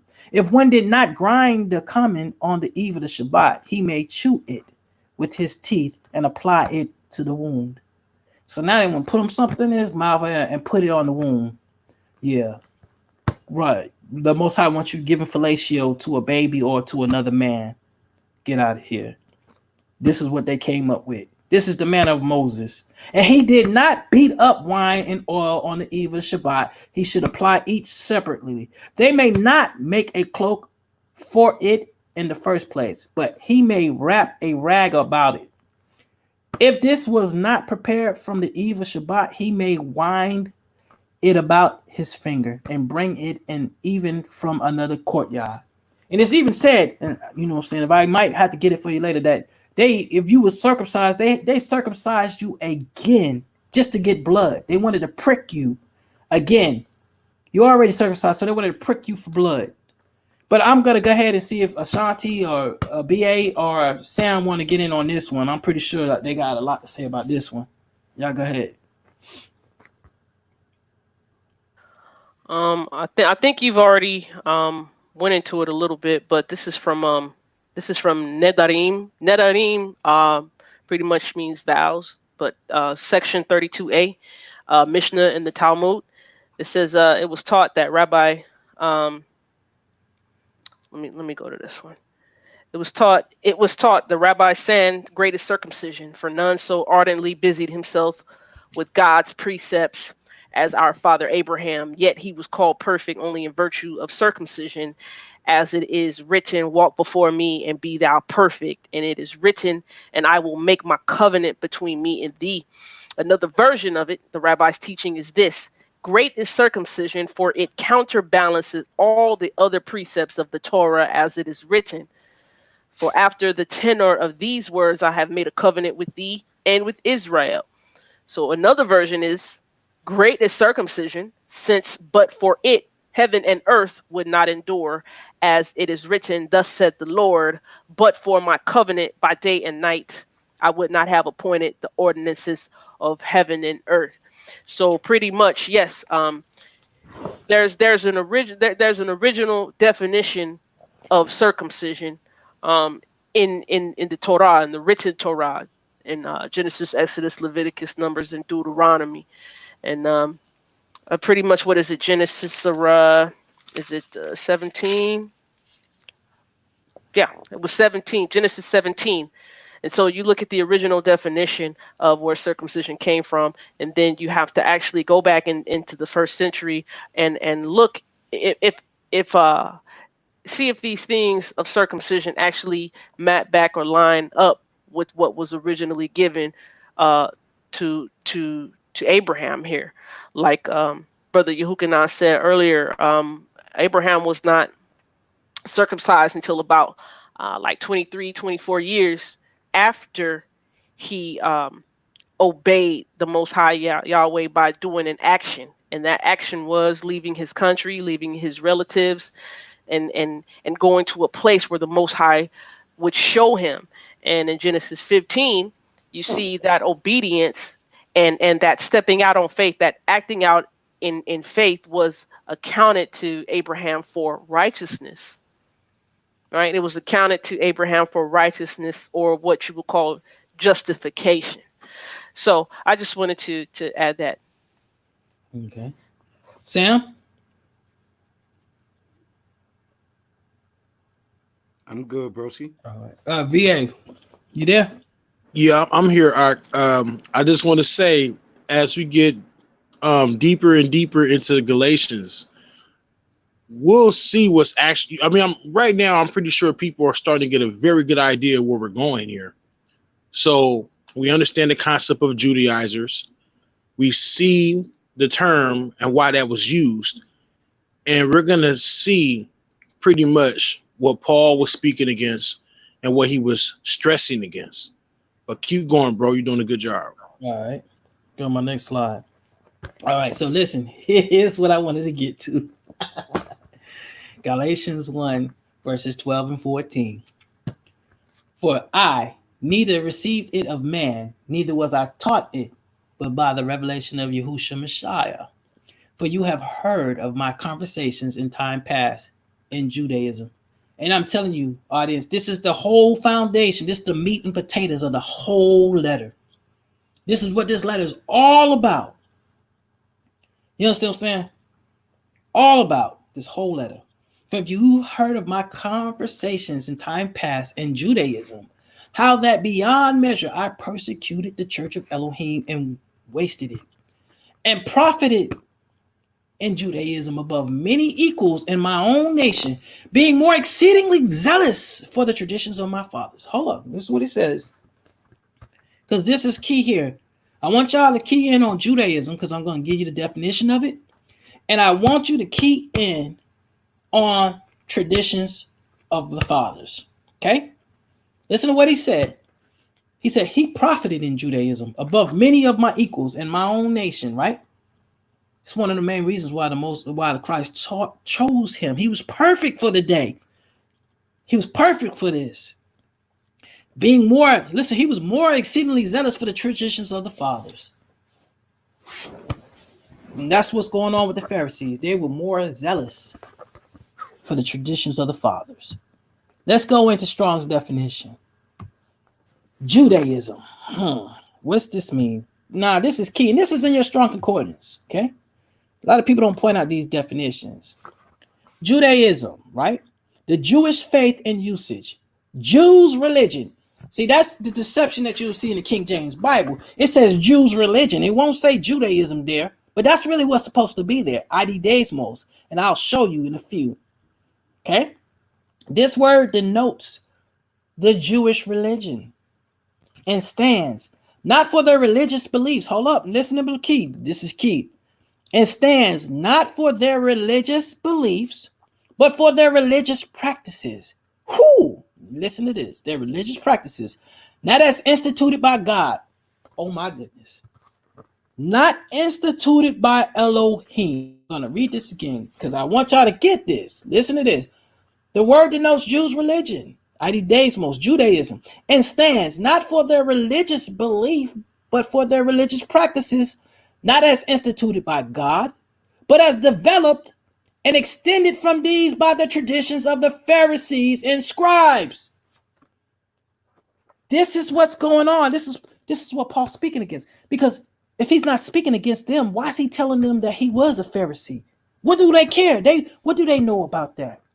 They must know something about it. That's why he's mentioning to him. Why is he telling him about his past life? Because he's telling them basically what you trying to get into or what you tried to partake in. I've been there and I've done that. I was the greatest one of it. Okay.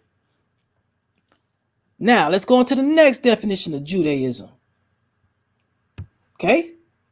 Here it is in the Apocrypha. Okay. Because somebody said that this word was invented. This is Second Maccabees chapter 21. So this word existed back in before Christ, Judaism. Okay. And here's 21. It said, "And the manifest signs that came from heaven unto those that behaved themselves meaningfully to their honor for Judaism, so that being but a few, they overcame the whole country and chased barbarian multitudes." So Judaism existed in BC times. The word did. Okay, so hold up. Before I go there, I'm gonna exit out of this. I'm gonna pull up something real quick. I'm gonna exit out of this real quick out of my screen, and I'm gonna pull something up that I want to show you guys. Y'all still can see my screen, right? Yes. Okay, so look, let me end the slide. I want to show you something because I got this saved on my thing, on my downloads. Because there was I want to go, and this is the Codex Sinaiticus and the Codex Venaiticus that I want to show you guys. And I want to show you something. So this is the Vaticanus. And I'm going to show you the word Judaism in there. This was written 300 AD sometime. Y'all see the screen loading up? You can see all that? Yeah. Okay, good. Okay, so listen, let me make this big. I want y'all to see this. Okay? Because it's Mr. Campbell, and I'm not taking a shot at you. You said that word Judaism is not supposed to be in there and that is made up, is what you told me. So let's put this here. And I'm going to show you in the Greek. Here's the word Judaism. Now the Greeks, they didn't have what you call spaces and commas and all that. Now my sister studies Greek. Am I lying? Is this not the word Judaism right here, my sister? Yeah. So stop right there where you got the. Yeah, that's the word. It's eudismo. So I was trying where you have the slow down on the pointer. Go to the left. I'll show them. Right, stop right there. Mm-hmm. Okay, start from left to right. So that's the iota. That's the omicron next, and that's the upsilon, and then next is the what is it? Delta. Mm-hmm. And that's the alpha, and that's the iota, and next is the sigma, next is the mu, and next is the omega. So eudismo, right? Mm-hmm. Okay, go ahead. And this is Galatians 1:13. This is in the Codex Vaticanus. This is a picture I took from the Codex Vaticanus now. Okay. This was in because like I said, Laron was saying that this word was made up or something. Like that's not supposed to be there. That's actually there in the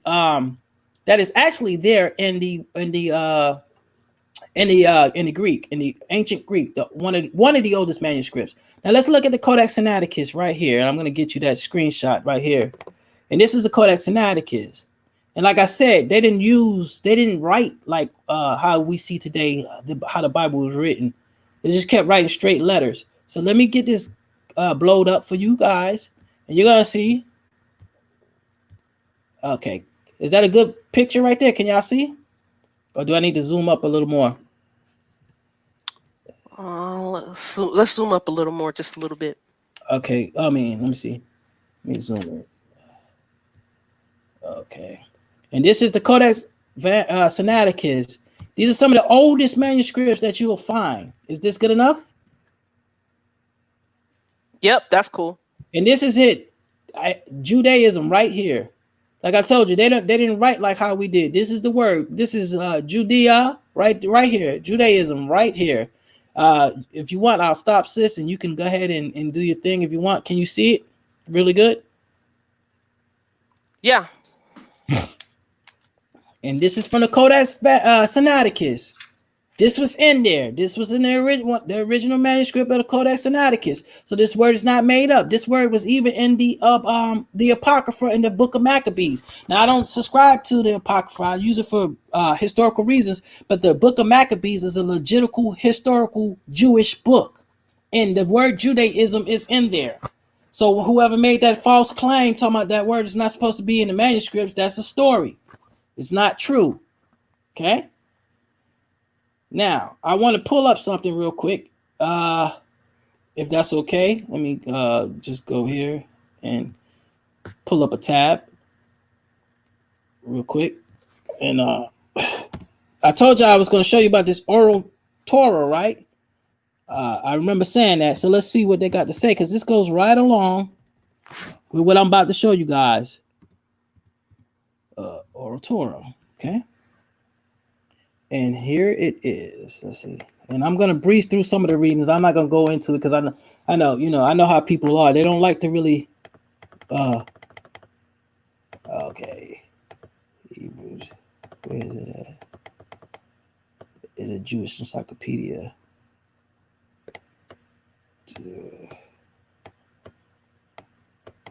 Brother Renzo, once again, give a shout out to everyone that's tuned in. Please don't forget to like, share, and subscribe to the video.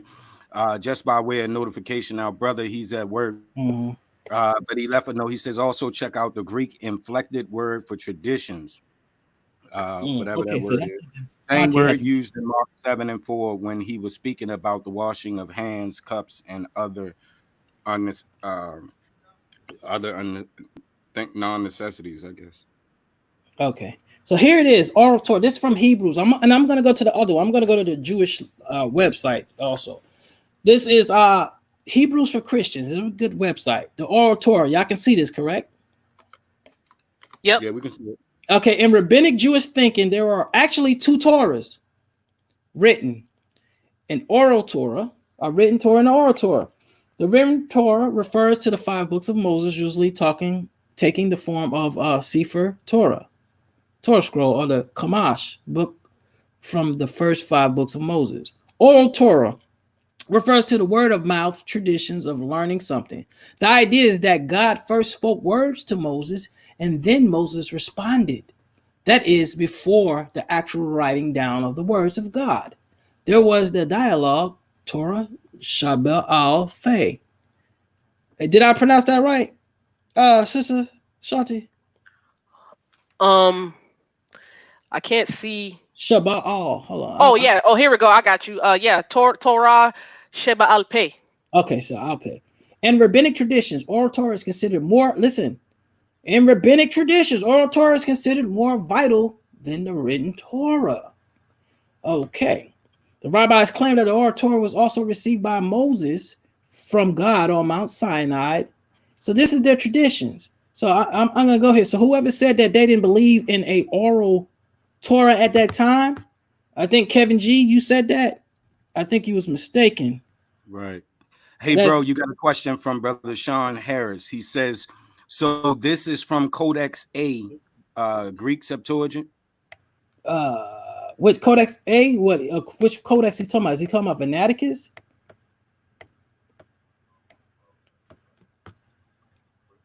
Brother Sean Harris, can you clarify your question, bro?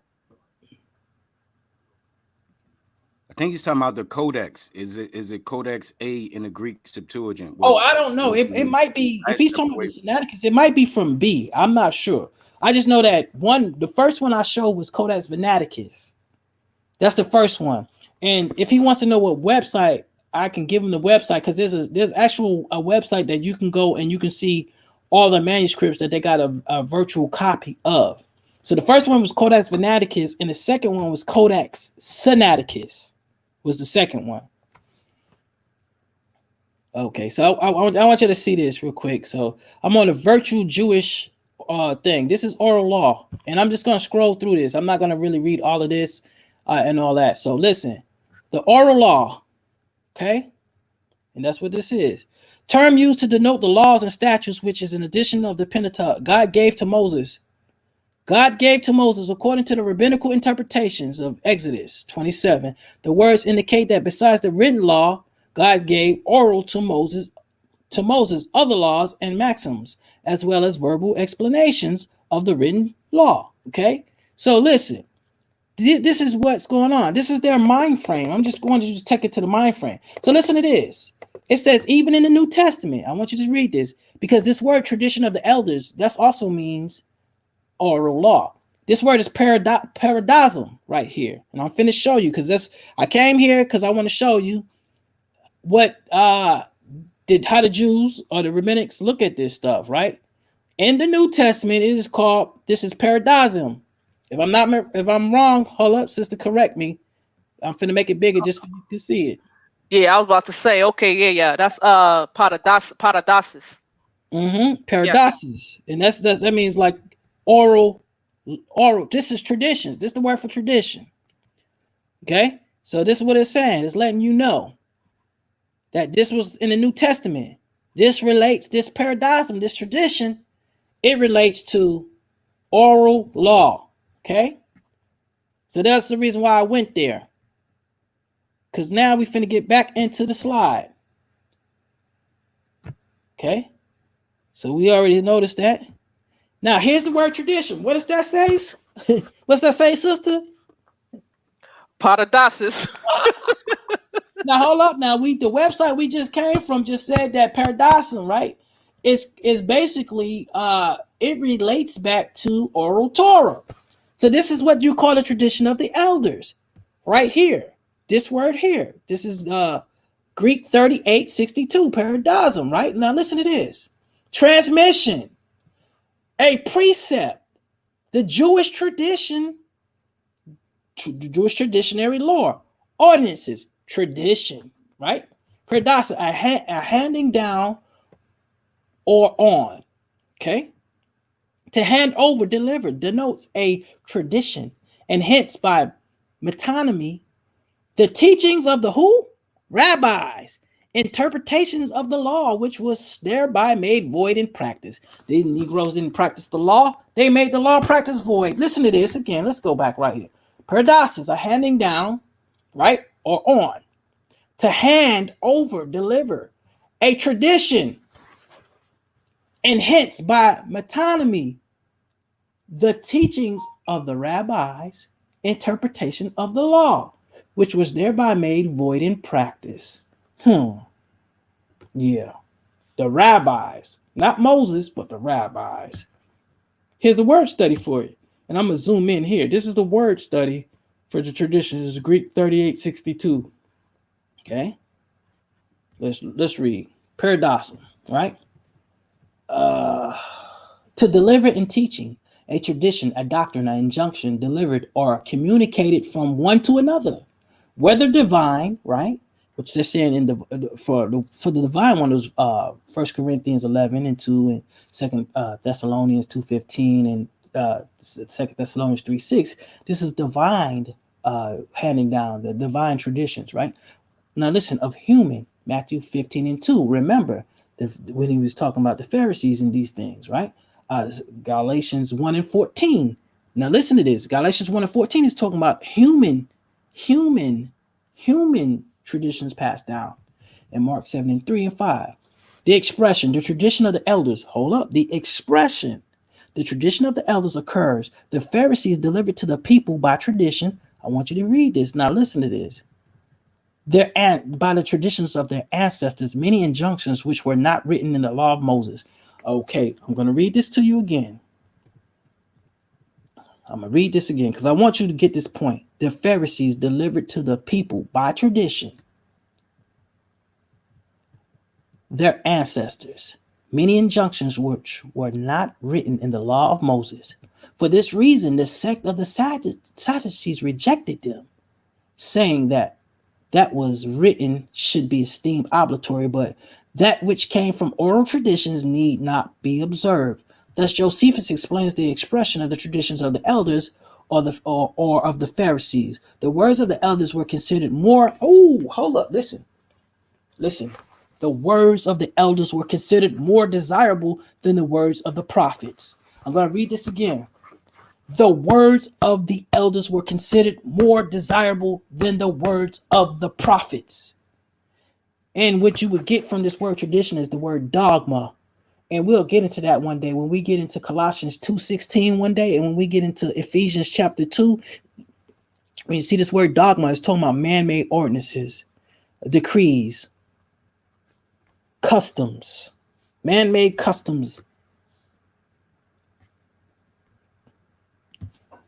Okay, here's the Hebrew word, and this is from the dictionary that I got it. This is from the Webster's New World Hebrew Dictionary. Okay, and I'm gonna zoom in on this one just in case you cannot see. Can y'all see this, or do I need to zoom in?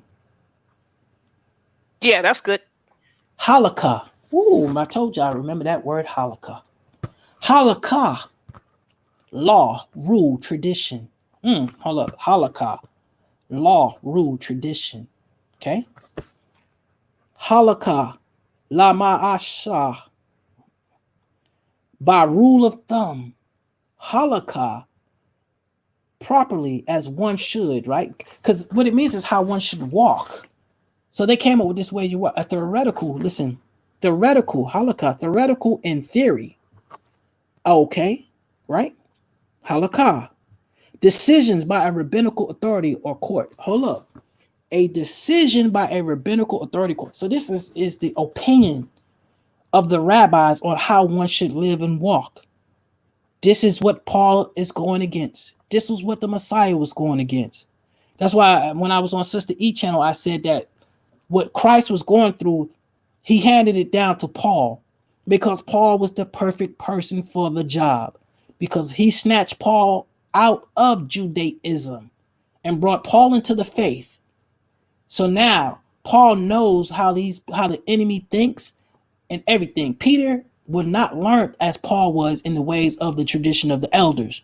Paul was very studied in it. He was the perfect man for the job.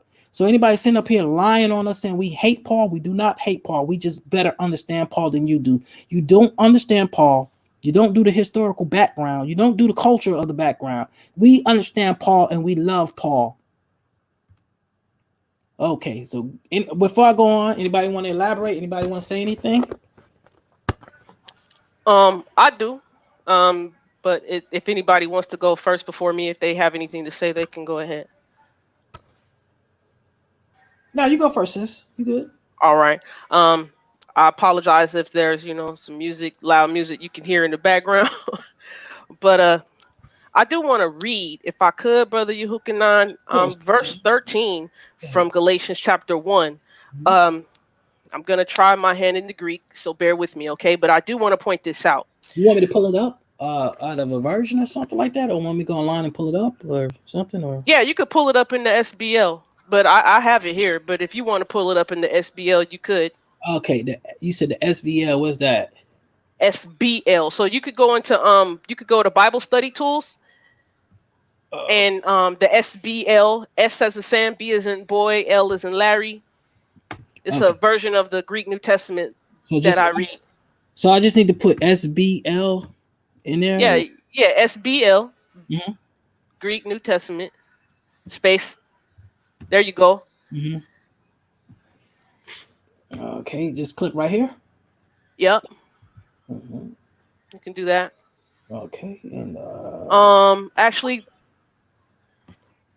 exit out of that one. See if they have it from the Bible study tools. Is it Bible study? Yeah, you could Bible do that. No, here, Bible study tools. There you go. There you go. Okay. And then just go to. Okay, hello.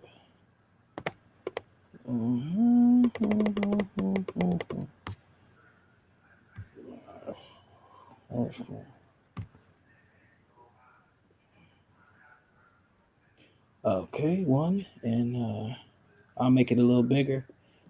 Mm-hmm. Need to.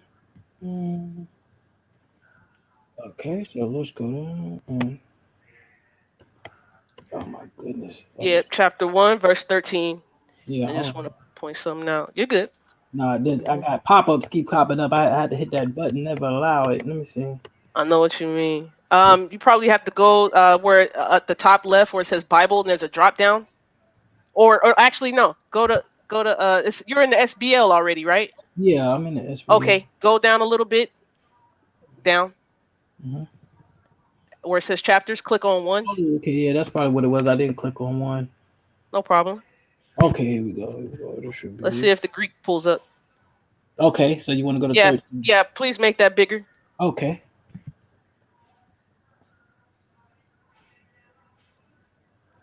Oh, I might have made it too big. Hold on, let me see. No, okay, there we go.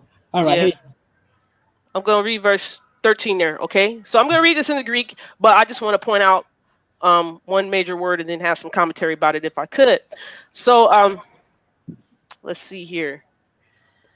So that is ekosate, and then next word is gar, next word tain, next word amen, next word, and we're going to focus on this one. Focus on this one too.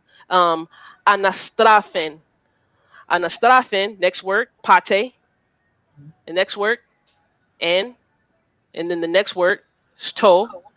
The next word, what's that? Judaism. Eudaismo. Yep, eudaismo.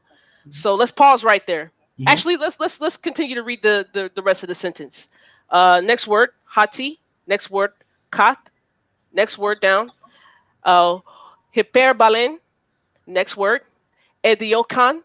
Next word, tain. And then the next word, ecclesion. Y'all know what that word is, right? Ecclesion. And then next word, stu. Next word, steu. Next God. word. And then next word is kai. And this next word is eportun. And the next word is auten. So to start from the top, ekusate garten emen anastrafen pate entu iudaismo. That's pretty much says for. The word gar is for, but it comes, in the syntax like next, right? But it's for you have heard my ten emen anastrafen.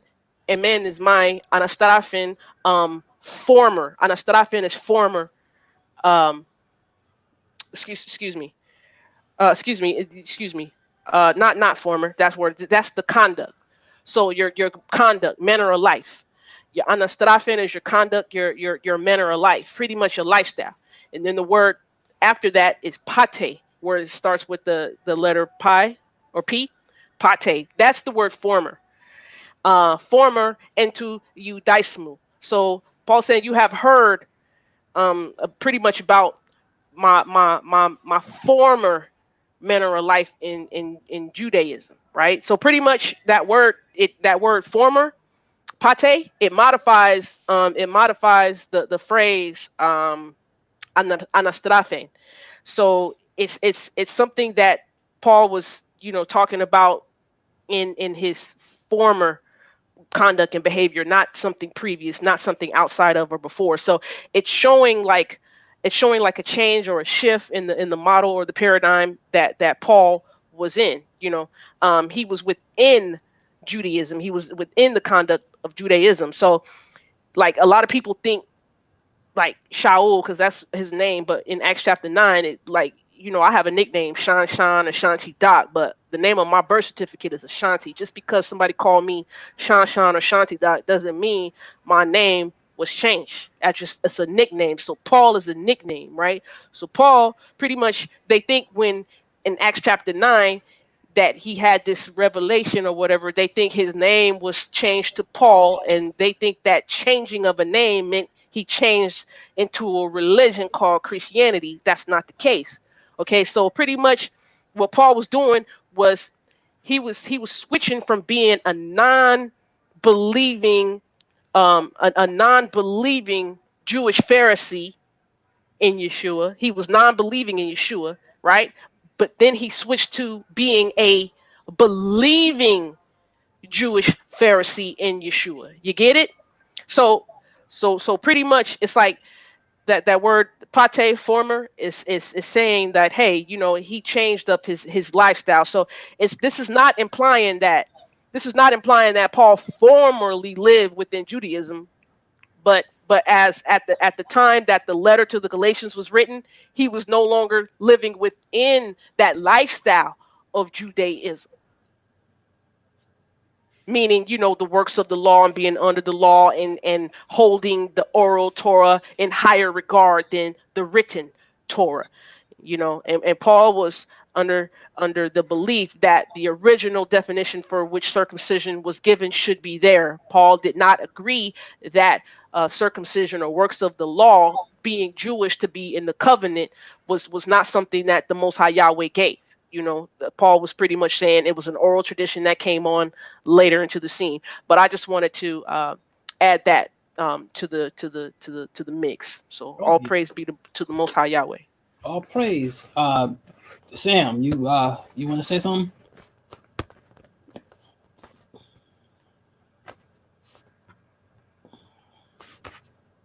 Sam. Okay. I'm good, bro. Y'all do your thing, bro. Okay, brother BA. Yes, as we can see in Galatians chapter 1, we go down to verse 11 all the way to 14. We understand now the term Judaizer. We now see the concept what the Judaizer is all about and what it means according to the first century. So it's not anything else that's going on today. We're looking at Judaizers for what they truly were. They believed in the oral traditions. They gave them an advantage over the law of Moses, or which was given to Moses from Hashem. And with that, I'm done. Okay. I think we're about almost done. Let me see. I think it's like 2 more slides. We about almost done.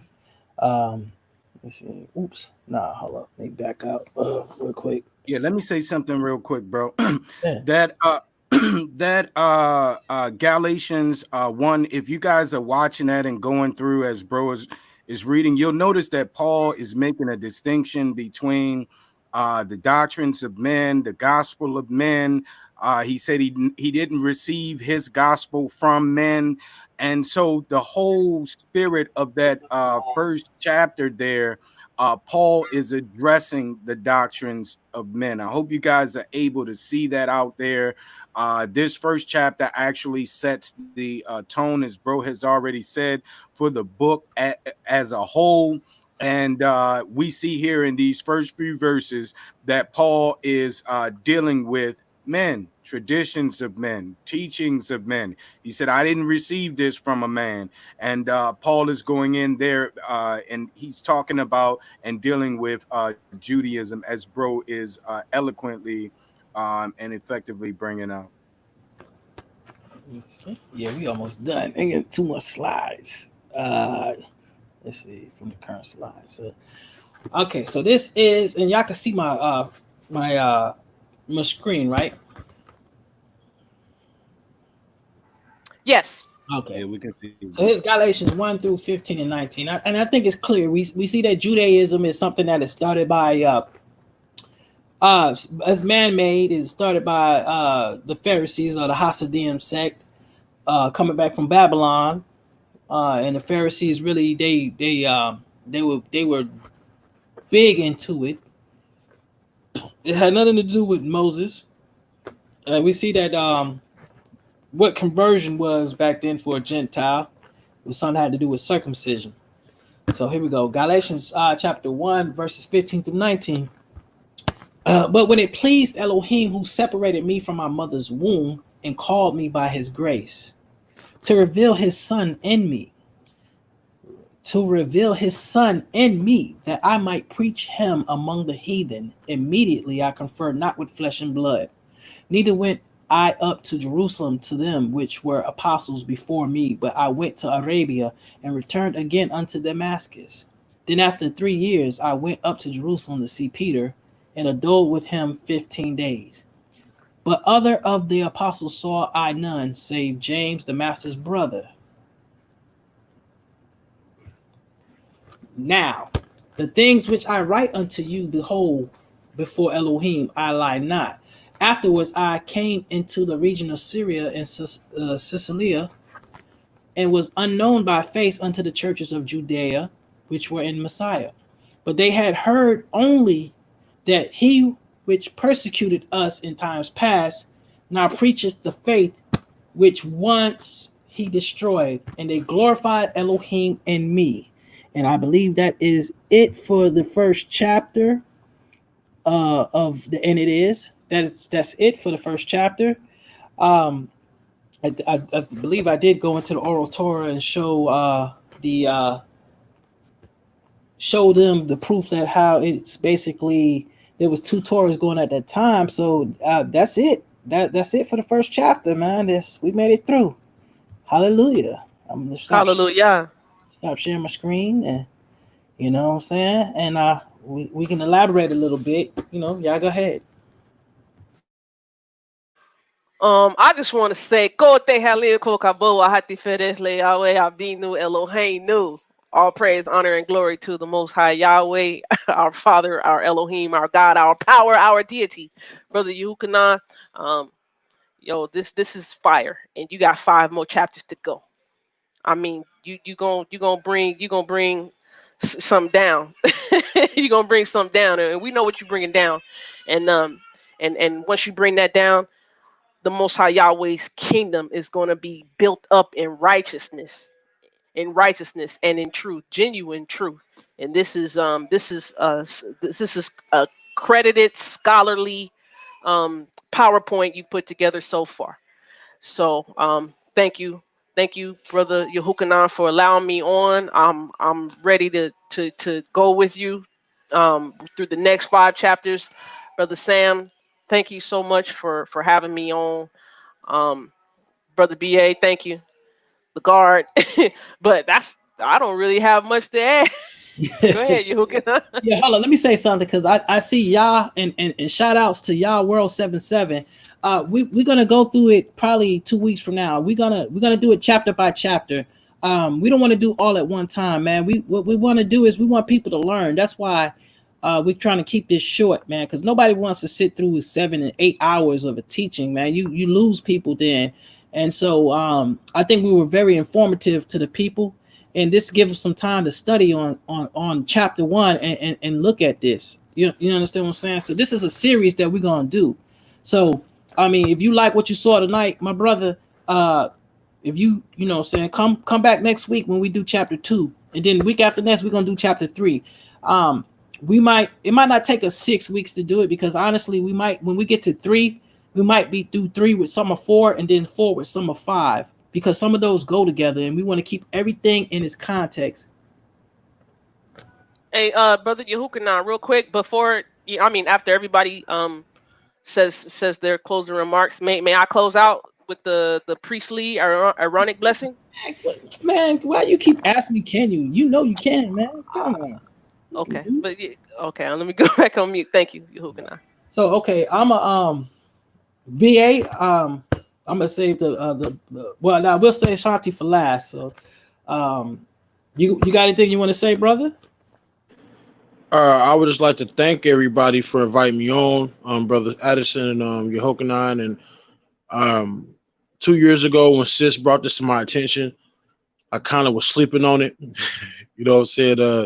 If you guys know me, Ashanti's like my she give me homework assignments, and then at the time when she was giving me the homework assignments, I was just like, this is just too much information. But eventually I jumped on board, and my eyes are just, it's just so much information to tap into and to read. There's no need to go back and forth with a bunch of people who like to bicker. So we put the information out for those who want to hear it. It's there. And if people refute it or don't like it or disagree, Bring out historical sources to prove us wrong. That's all we're asking. No character attacks, no smearing no one's name, no attacking nobody personally. Just bring out sources. And please don't discredit our sources because they don't line up with your doctrine. Bring out something that's credible. Bring out something that's valid. Show us what you have instead of just with your little jokes and everything else that comes along with it. And with that being said, much love to all. All praises to Hashem in the name of his only anointed, known as Yeshua the Christ. And I'm out. All right. Well, I'm gonna say this, and after me, Sam, and then Sister Shanti close us out with the benediction, and then if Sam want to say something after that, then yeah. I'm gonna say this. I thank you. You guys keep me lifted up in prayer. This came from Yahuwah Elohim. I had went through a lot of persecution before I got here. There was a lot of stuff, and I knew that it was coming from Yahuwah, because once for me, when I stopped moving in Yahuwah's will, I started getting persecuted. There was a time when I was driving to work that I almost had a head-on collision course with a car because a truck, 18-wheeler, was moving up the hill, and it broke down up the hill, and so a car came around it, and I'm coming down the hill, and I just glimpsely seen it and almost burnt my brakes out.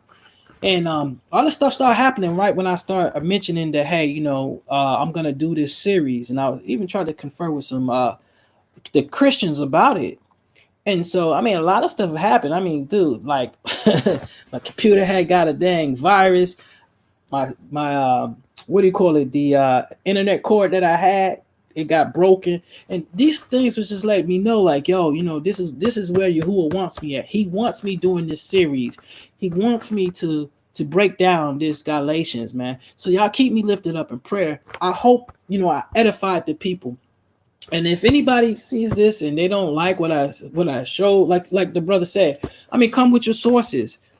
Show me what are you talking about, because we're dealing with the history of the first century church. We're dealing with the mindset of the Jewish people at the time, and what's going on around these areas.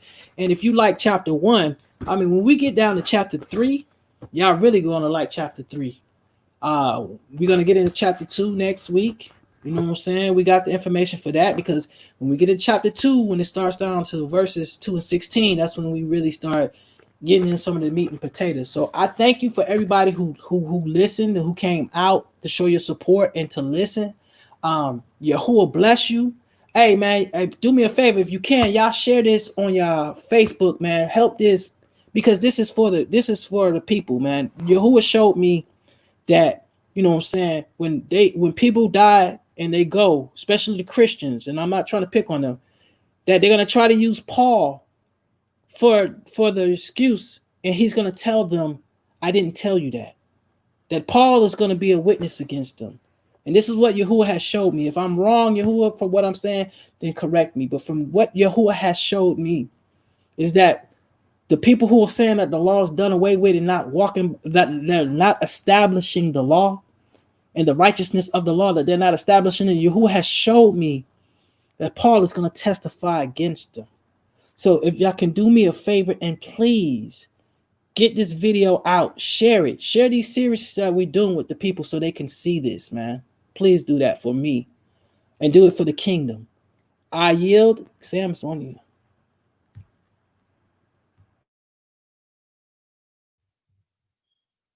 Shalom, shalom, shalom. Once again, appreciate the fam coming out, everyone that tuned in. Appreciate you guys. Appreciate brother Ben coming on, BA coming on, sister Shanti as always. We miss brother Renzo there. Maybe we'll get him on next time. But as bro said, go ahead and like this, share it, subscribe to the channel. We're gonna be going in. We're also working on a documentary as well, so we can put this in a video, visual format for you guys, dealing with getting to the truth of the word. And this is what we do. A lot of the Christian folk talk all of the scholarship and hermeneutics and exegesis and things of that nature. Well, this is what we've actually done here today. We've actually used the tools which the scholars use. We looked into the history. We found out that, there's a history of the oral Torah being attributed to Moshe on the mountain. We went into the culture, understanding how that Judaism, which is the oral Torah traditions, was being forced on the Gentiles, which sets the background for Acts chapter number 15, the council at Jerusalem, which took place in between 47 and 57 AD CE, whether you're a Southern Galatianist or a Northern Galatianist. It took place during that time frame, which makes it relevant to the book of Galatians, which was written at the same time. Also, the book of Romans, which we haven't gotten into yet, is also another book that was written at the same time in dealing with similar subject matter. As we stated, if you guys enjoyed this, you will certainly enjoy chapter number 2 and 3, actually all the chapters. As we stated, we're going to go through and use the history, the culture, the language, and all of that and bring that out. So we appreciate you guys tuning in. We're going to give the last word to our sister there, and she's going to give us the blessing of Aharon upon us, and we appreciate everyone coming out. Yeah, hold up. Before you say anything, sis, let me say this.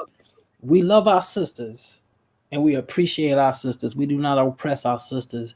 There's some things that's going on that kind of came into my ear, and so we saved the best for last, man. My sister is a very powerful sister. And you know what I'm saying? We gotta appreciate our black women, and we gotta definitely appreciate our Hebrew women, because they are the teachers of our children. You know what I'm saying? They're the first teachers that our children know. And we gotta start appreciating and loving one another. You understand what I'm saying? Because we are the light. We're the light to the world. What we do, people follow. And the world is waiting for the manifestations of the sons of Elohim. And we are the sons of Elohim. And it's time for us to manifest. I yield. Go ahead, sis. I want to say Todah for that, Brother Yehukanan. I appreciate the love from yourself, from Sam, from BA. I really appreciate the love, and I love y'all back. If there's anything I can do, contribute to assist, I'm here. I do want to say, before I say the priestly Aaronic blessing, it is coming from Numbers chapter 6, verses 24 to 26. I do this, and my hope is, and prayer is that the brothers would definitely learn the priestly Aaronic blessing, so that I can step to the side and not do it, and maybe one of the brothers do it. So I mean, it's really nice to have the brothers do it. But until that time comes, I like to close out with things such as the word being brought forth, a blessing on Israel and those who are not quite thinking they're Israel, right? So this is Numbers chapter 6, verses 24 to 26. I'll say it in the Hebrew, and then I'll say it in the English. All right. Yebarechacha Yahweh weishmeraka. Ya'er Yahweh panav elecha vihuneka. Yisa Yahweh panav elecha vayasem laka shalom. That is, may Yahweh bless you and keep you. May Yahweh make his face shine on you and show you favor. May Yahweh lift up his face towards you. That means accept you. And may he grant you with his peace, his shalom, his completeness, wellness, wholeness. I love y'all with the love of the Most High.